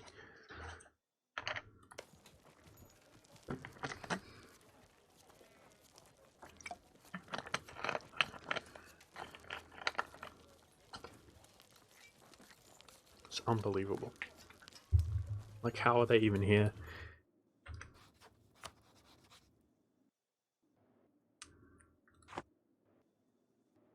Oh boy, oh boy, oh boy.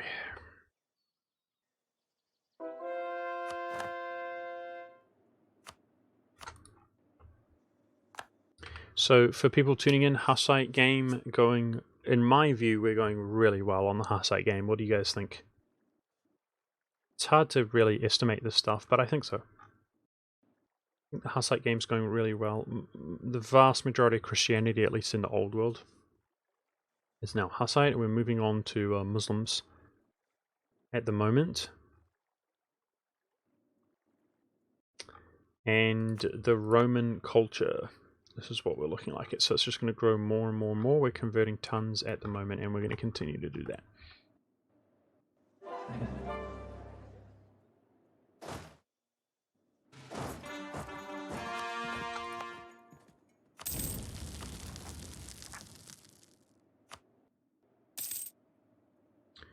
Truce with Denmark.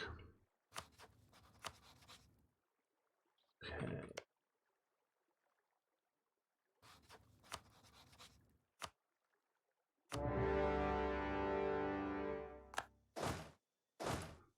Really wish I had some troops to deal with that, which I don't.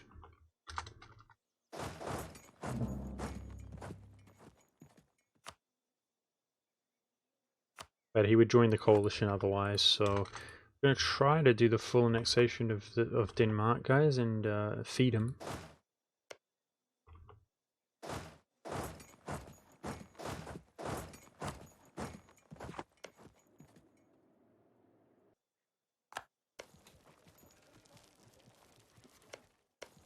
Bruh.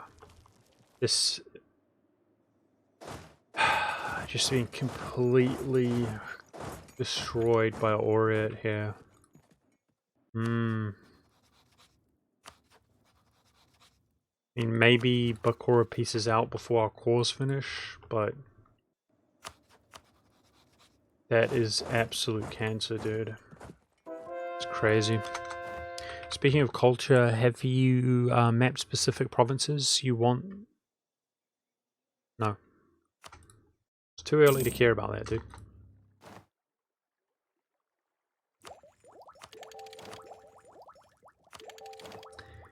Okay, we're ahead in every single technology, but there is our colonist. Now, in theory, guys, last time we have such a diplo-heavy approach, that's the idea. Basically, these two techs, admin efficiency and imperialism, is going to kind of trivialize nations around the world prior to losing this. And we're going to full annex and release the largest nations in the world where that is plausible instead of coring stuff. And that's going to allow us to put more of our admin into expansion by having such a diplo-heavy approach. And then this minimum autonomy in territories, 10%, especially as we own more and more and more of the world, is going to have a dramatic effect on force limit, right? That's the idea. To get the military hegemon as quickly as we possibly can.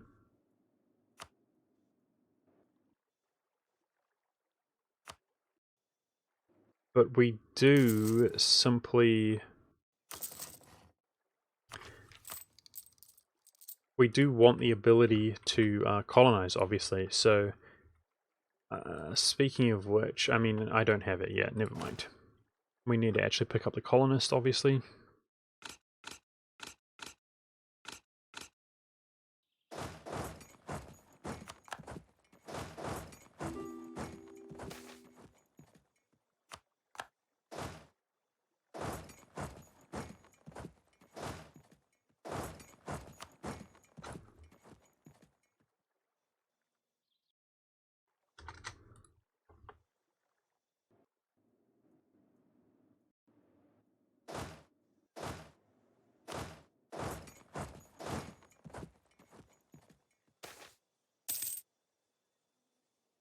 Hello?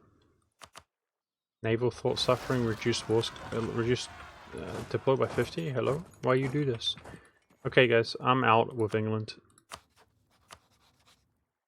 I'm out. Let's chunk this guy and get out.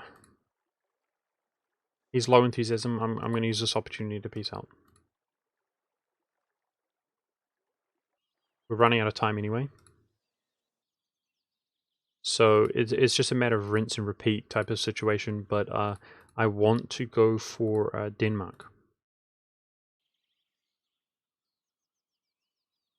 And we're sitting here unable to move around our navies. I just feel like this is going to be sort of an inefficient kind of approach if we're stuck here. Nice. I mean, it's a good chunk, guys. This is basically a 100% peace deal, right? This would be doubled war score cost. Like, we have to think... I think it's worth it, guys. Like, I would really like to be getting rid of England, and it's just so aggravating how they're allied to each other, even though they're not allied to each other. Calling each other to arms. But yeah, the way we have to look at it is... this is, like, the strongest nation in the world, guys. He's no joke. He's completing quantity right now. 13 colonies had one of the biggest armies in the world. Look at his force limit. So if this guy became an independent nation, he would be a nightmare. Definitely picking away at him like this is the way to go. He is the... this is how hard it is to... Like, we had the United States stronger than Ming, if you guys remember, in my other run. He was literally stronger than Ming, but he's not a Chinese tech group or anything like that. Yeah, so I think picking away at them like that is definitely what we want to be doing. It's worth our time. And we're going to head over to... I mean, I'm going to have one stack stabilize this region for now. But we're going to head over to full annexing Denmark, feeding that Sweden while we chunk people out here.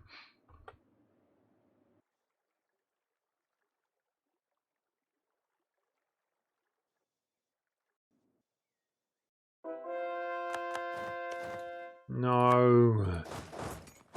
No, dude. Or it's killing me. He's killing my game.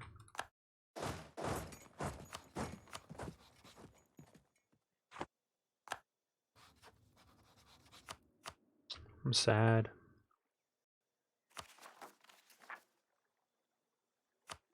We have to make sure to always sort by overextension now.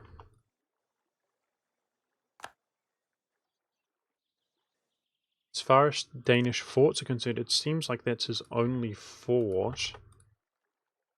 But if unless I want to be, you know, forced to go to peace, then I have to give the occupations over to Sweden, which means I need to occupy the actual provinces. So we're gonna have no manpower, guys. Like literally no manpower. If I transfer these guys out of here via sea, which sucks. Yeah, I've got to make sure not to use the call all button for sure. You're right about that. He bit me there as well. This is just disgusting. I'm so gutted, dude.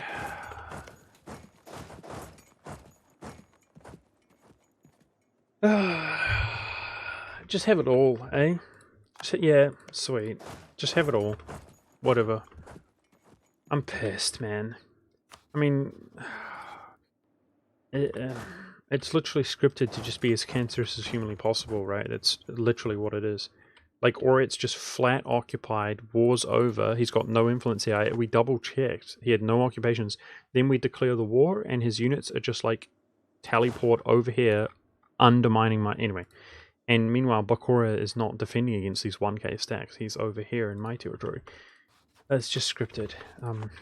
It's really... Sorry, guys. I'm having a miserable time streaming. Everything's gone wrong with the stream. Everything. Even if it's something as simple as rolling completely garbage generals 30 times in a row. We just unironically roll trash generals, right? Over and over and over and over and over again.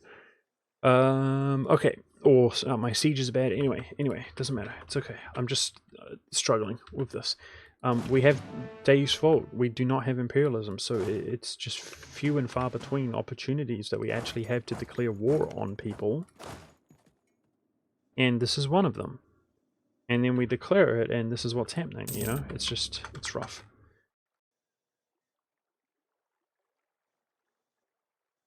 Delete and rehire, true. I was trying to value the army drill, but there's not much.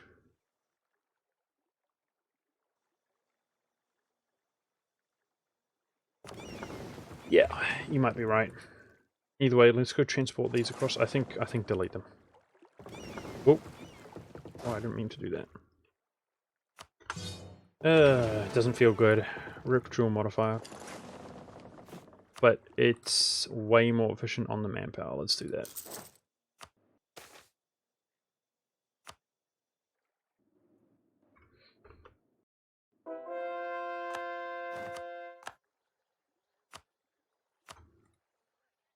As far as I'm concerned, converting up the Catholics here is a fine move, right?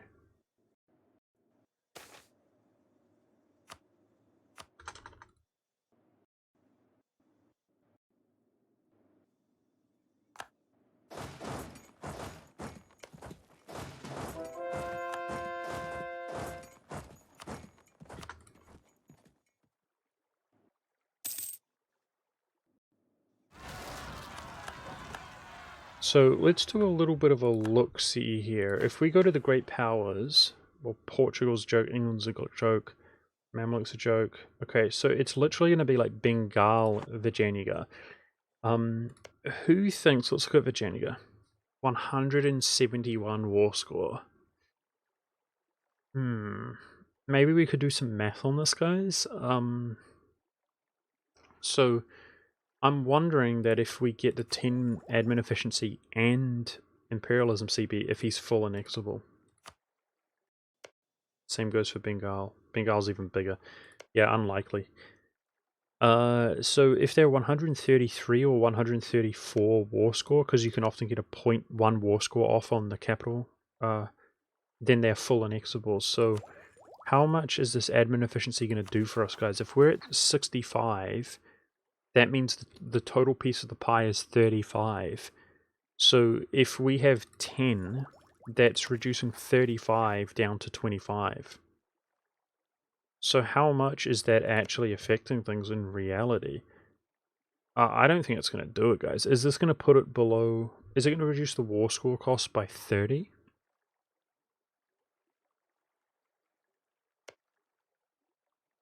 Callie reckons yes, it's going to go to 122. That's what he's saying.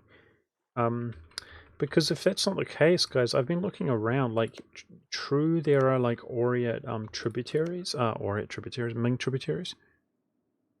But to be honest, there doesn't really seem like nations of the perfect size, guys. Like, we can see Kilwa is already full annexable with imperialism. A little bit awkward, you know, because ideally we would have huge nations who can be full annexed. I would suspect that Bengal and Malwa are slightly too big.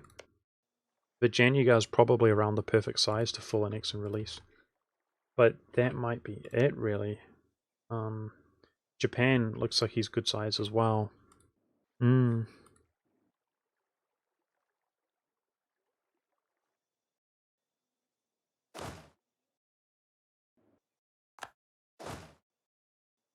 Alright, let's focus on rebels. This war's won by now.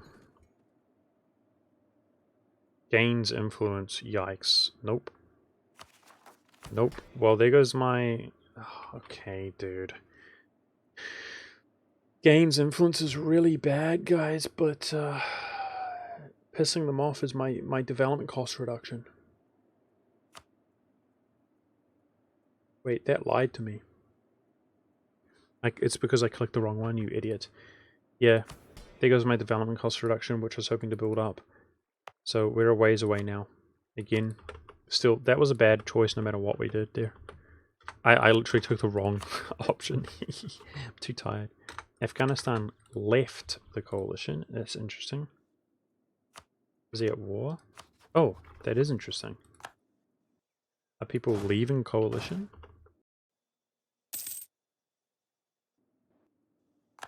I hope so.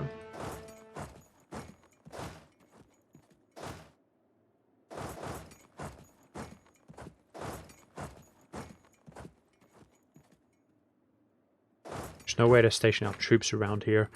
Okay, let's go look at the manpower investment here.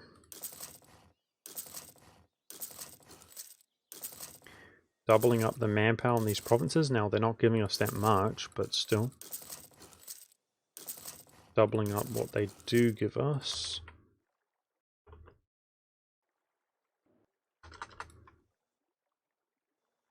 Really?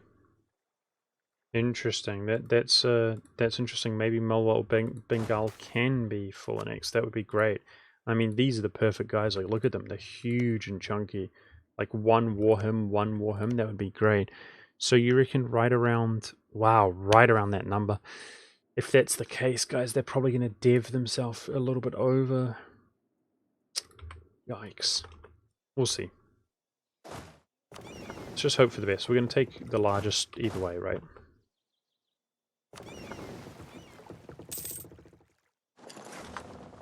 The largest nations in the world that we can pull that off on. Alright, there is the colonist. It seems like there are quite a few provinces open around the world.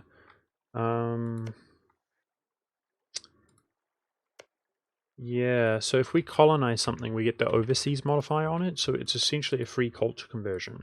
Well, theoretically, even if we annex it, it's exactly the same. But we would have to obviously core and stabilize it. Yeah, colonizing would be preferable.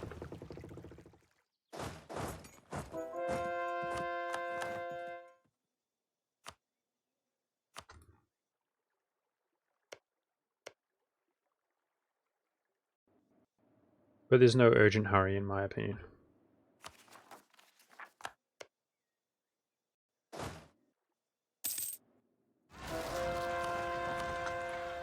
Oh my goodness, right in the province. Please kill him. Ah, right in the one province I was drilling. Why does that always happen? Ah, do I really have to... I really have to look... that always happens right where I'm drilling. Man, I guess there's a bias towards that happening because I station my unit somewhere where there's good supply, but I really didn't think that was coming in India, guys. I'm out here with an army, so I drill, and then that's exactly where we get rebel bomb. That's disgusting. Frick. Man, oh man. That's gross.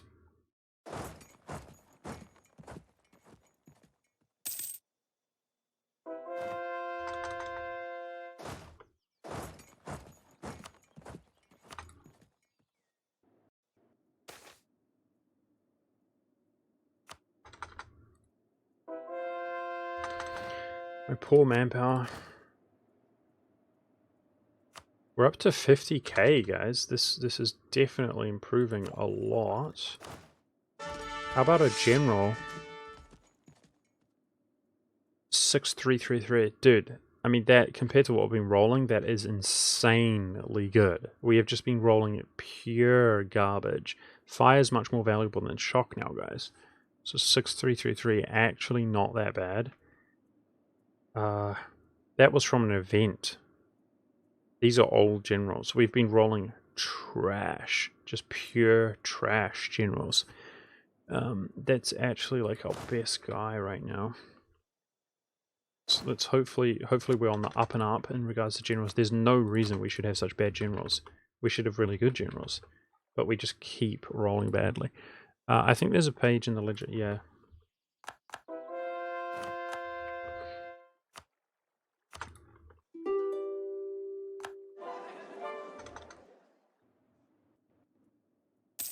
Poor manpower. That 50k that we just slackened away is not going to last very long. We need to work on our navy, so we got plenty of money. I assume we have plenty of naval force limit. Yep. Okay. Gonna build more heavies and more light ships. As we begin to run this kind of colonial empire, we need ships everywhere. Everywhere at the same time to move around as efficiently as we can. Try ask for a bad general instead. Yeah, cool. True. So QQ has stopped converting. That's interesting. QQ at one stage was converting 2 provinces at a time, guys, but he didn't even finish them somehow. He's done 1 total. It could be a financial thing. I don't know. He's got plenty of time to sort that out, but I'm not proud of him. I am not proud of him. Who? Yikes. And before we actually don't roll good generals because our army tradition isn't good. That's bad.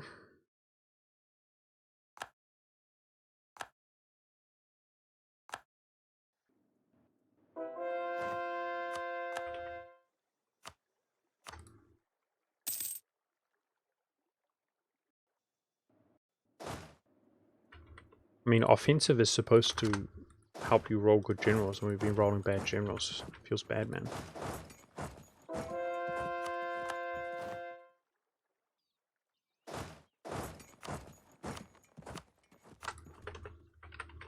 Ooh, Scotland and England fighting it out. England's the attacker against Scotland, but when we fought England, he didn't have any troops here. So I think Scotland might prevail here, guys. In a defensive war, England's doing the derpy derp. He's like attacking Scotland but doesn't have his troops in position. Nations are known to do that, you know? I actually don't know why Scotland is still alive. Like, England didn't do anything for the longest time. That we can resource a merchant there. Transferring doesn't do much for us right now. So I can put that into Krakow, and then in my view that justifies these investments, the goods producer investments in Krakow. It's a good instantaneous way to get some economic snowball going.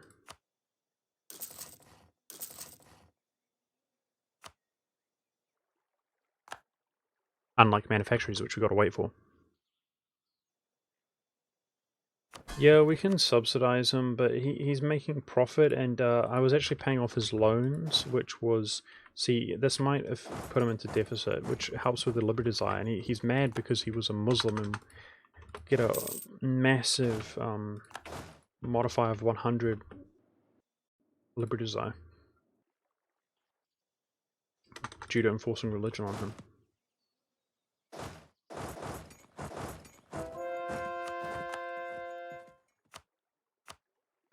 Just waiting on our cores, guys. Just waiting on our cores within the Indian region.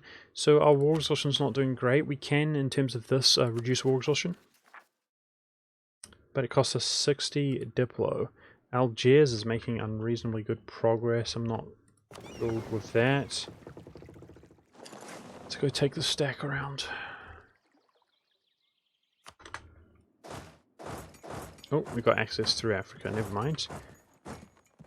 Keep the fleet up here.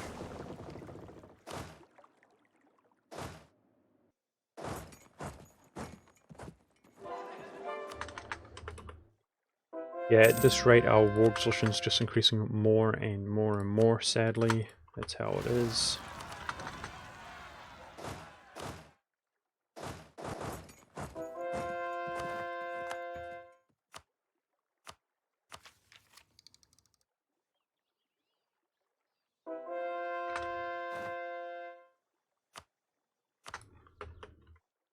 Manpower from the next parliamentary debate. No, I wish, dude. I wish. It's serious business mode for us now. The missionary strength is good, and the culture conversion cost. The only thing about the culture conversion cost is we might find ourselves in a situation where we literally convert everything that I can convert. We've been in that situation before, for sure. And certainly with the approach that we're going to switch to, which is to full annex and release nations, we can't convert them until they're actually incorporated into the country and converted to Hussite, right? So if we go through an era here where we basically stop blobbing, then we will run out of areas to convert, right? You can only convert what you own and what you convert to your religion and what does not have separatism. So that's historically an issue, is just simply owning the provinces to cultural convert. Now, if that's the case, then we would be more worried about the one faith aspect of the game.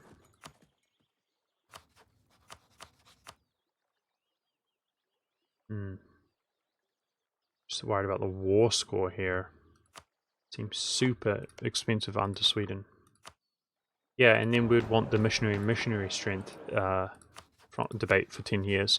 The missionary strength against these 9s, I mean, that would shave off like a full month easy against the Muslims. So speaking of which, our religious unity is pretty good. If we have areas to sink in our missionaries, we should start focusing on cathedrals now also. Yeah, particularly in Muslim provinces, which is a bit awkward, but it's got to happen.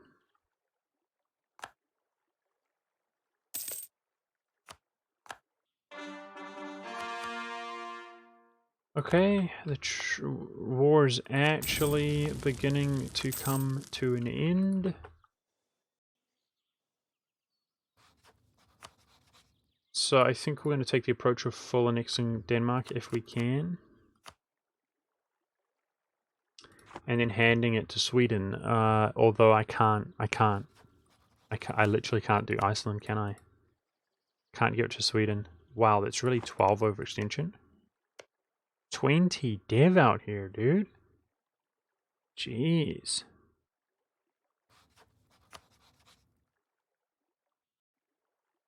Alright, so I just know we send units up there and only corpses are going to arrive, because that's just how it works now, but let's go occupy that in the meantime, so I can give it straight to Sweden. He can core it quickly, obviously, being Scandinavian, which is nice and satisfactory.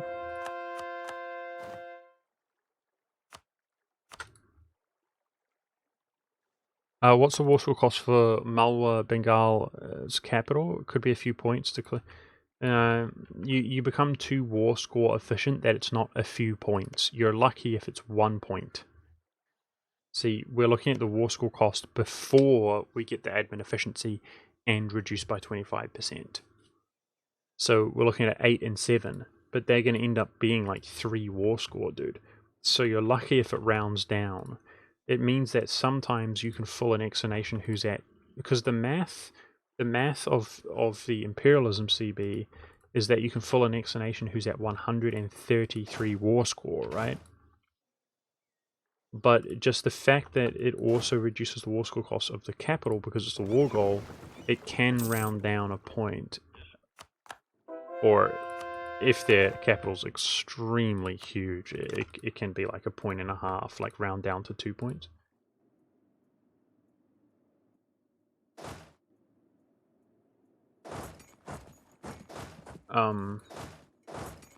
Yeah, which means you can, in some cases, do full annex a nation who's like 134 war score. It's almost like a 50-50, particularly if their capital's large. But you're not going to get a few points off, no way. It's going to be 1 point if you're lucky.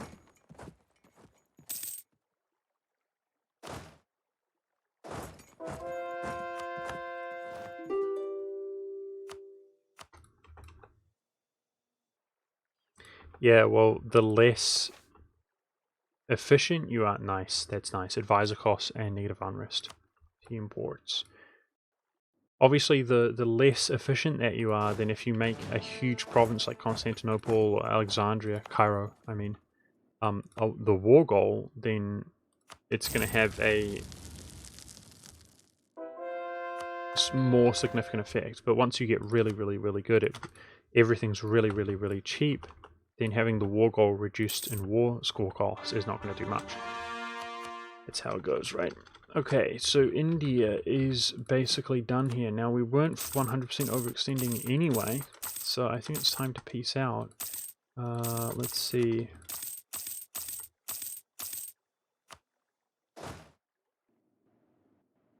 we've done administrative and expansion. I guess I'll update that if I remember, I suppose, in terms of ideas. Okay. I'm really pissed off about where we're at here, dude. I'm really, really pissed.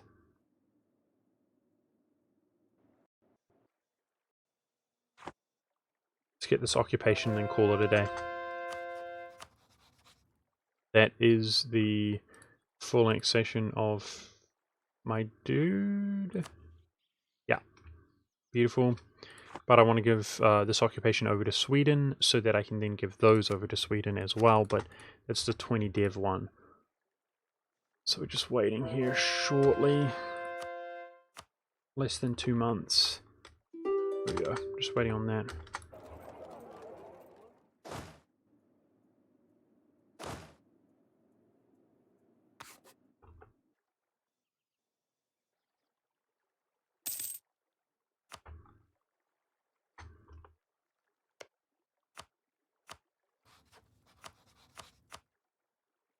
Okay. Full annexation. Good.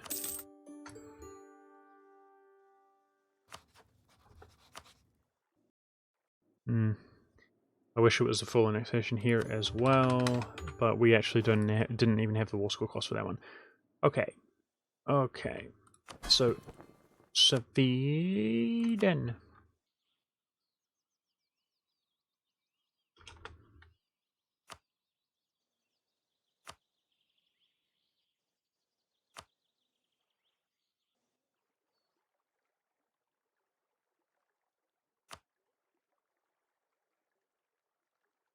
Grant the provinces.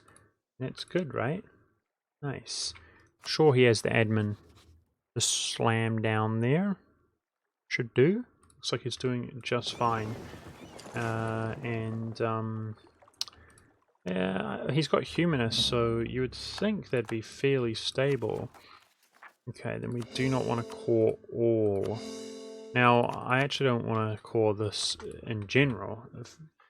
Feed Russia a little bit. The compromise here, there are downsides. I do need my admin, but the major reason I'm feeding Russia here is because I want him to convert them to his religion. So since we've enforced Hussite on Russia, he's actually running out of territory to put his missionaries in. So that's my main incentive to feed him here. I kind of wanted to dominate the Samarkand node, which is the land here that we are handing off. But yeah, the good news is that obviously we're not overextended once we unpause the game. The good news is that that's it. We've got more admin, and that admin's going to go there into the colonist. And now let's start colonizing, because that is going to be free. There's a colonist going there. Cultural conversion. It's going to be free cultural conversion. It's not going to be a free religious conversion unless we kill the natives. Yeah, which I do kind of want to do. It would be a free religious conversion if we colonize Australia, right? Is there anything wrong with colonizing Australia? Yes. We would form a colonial nation if we did more than 4. I mean, is there any harm? Excuse me, just stretching. 3. Is there any harm in colonizing 4 of these guys? Am I going to make a mistake here? Because it would convert to Hussite for free. Like, I feel like that's what we want to use our colonist for. We also colonize up here. That would be straight up Roman Hussite. Maybe we should just do that. Even if it goes to Pacifico Norte. Straight up Roman. True. I'll core New Zealand. Yeah. Let's do that. Straight up Roman Hussite there. Chuck it out. Okay. So if we unpause the game for a day here, we're not overextended. That's what I want to see. And, nice, I guess. Okay, so we want to kind of move our capital. That's a big prior. Still waiting on that. I think you missed to hand over the eastern province to Russia. Oh. Yikes. Hopefully you can take this. Yeah, I certainly did. Oh, thank goodness. Nice, nice, nice. Thanks for that. I did indeed. Now, those aren't my peasants. You should walk away, right? They're not walking away. Hello? Guys, I planned to start early and to stream longer, but yeah, I'm sorry if anybody's disappointed. I'm absolutely exhausted. Pretty fail. I'm very tilted and triggered with how today's gone, and I'm going to call it there with almost 4-hour stream. I'm done. We're at peace. It's a good time to do it. And I need to open and close the game anyway, because the plan is to... I think the coalition doesn't actually exist, right? I think. Because Morocco hasn't joined it. Right? So it's bugged out. But the plan is to basically attack Hindu again. Why not attack Virginia? He's now a big time enemy. To call in Malwa again, to dodge the Defender of the Faith, and then, yeah, to kill another Muslim again. So, why not kill Hormuz? Because there's a guarantee from the Mamluks. Okay. Never mind. So, Hormuz can be full next. So, we'll do exactly what I just said, but we will attack the Mamluks. So, I guess we're going to say Rip Babais to Kilwa. At least we'll get more Diplo points, but I'm going to chunk the Mams. Breaking his guarantee, more or less 100% overextending. Really good for the trade income that war. Then Virginia, then Hormuz. Full annexation of Hormuz. I would be really enjoying that. That gives us time to move our trade, to move some ships around here to get onto Hormuz as well. But that's going to be tomorrow because I'm freaking done. Sorry. Watch the VOD, man, if you care. Sorry, I plan to do more content, guys. I'm just not up for it today. My bad. I wanted to ditch the stream as soon as it started getting hard. But almost 4-hour stream, guys. I have to try to chip it away at it every day. Appreciate you guys. Thank you so much for watching. See you later.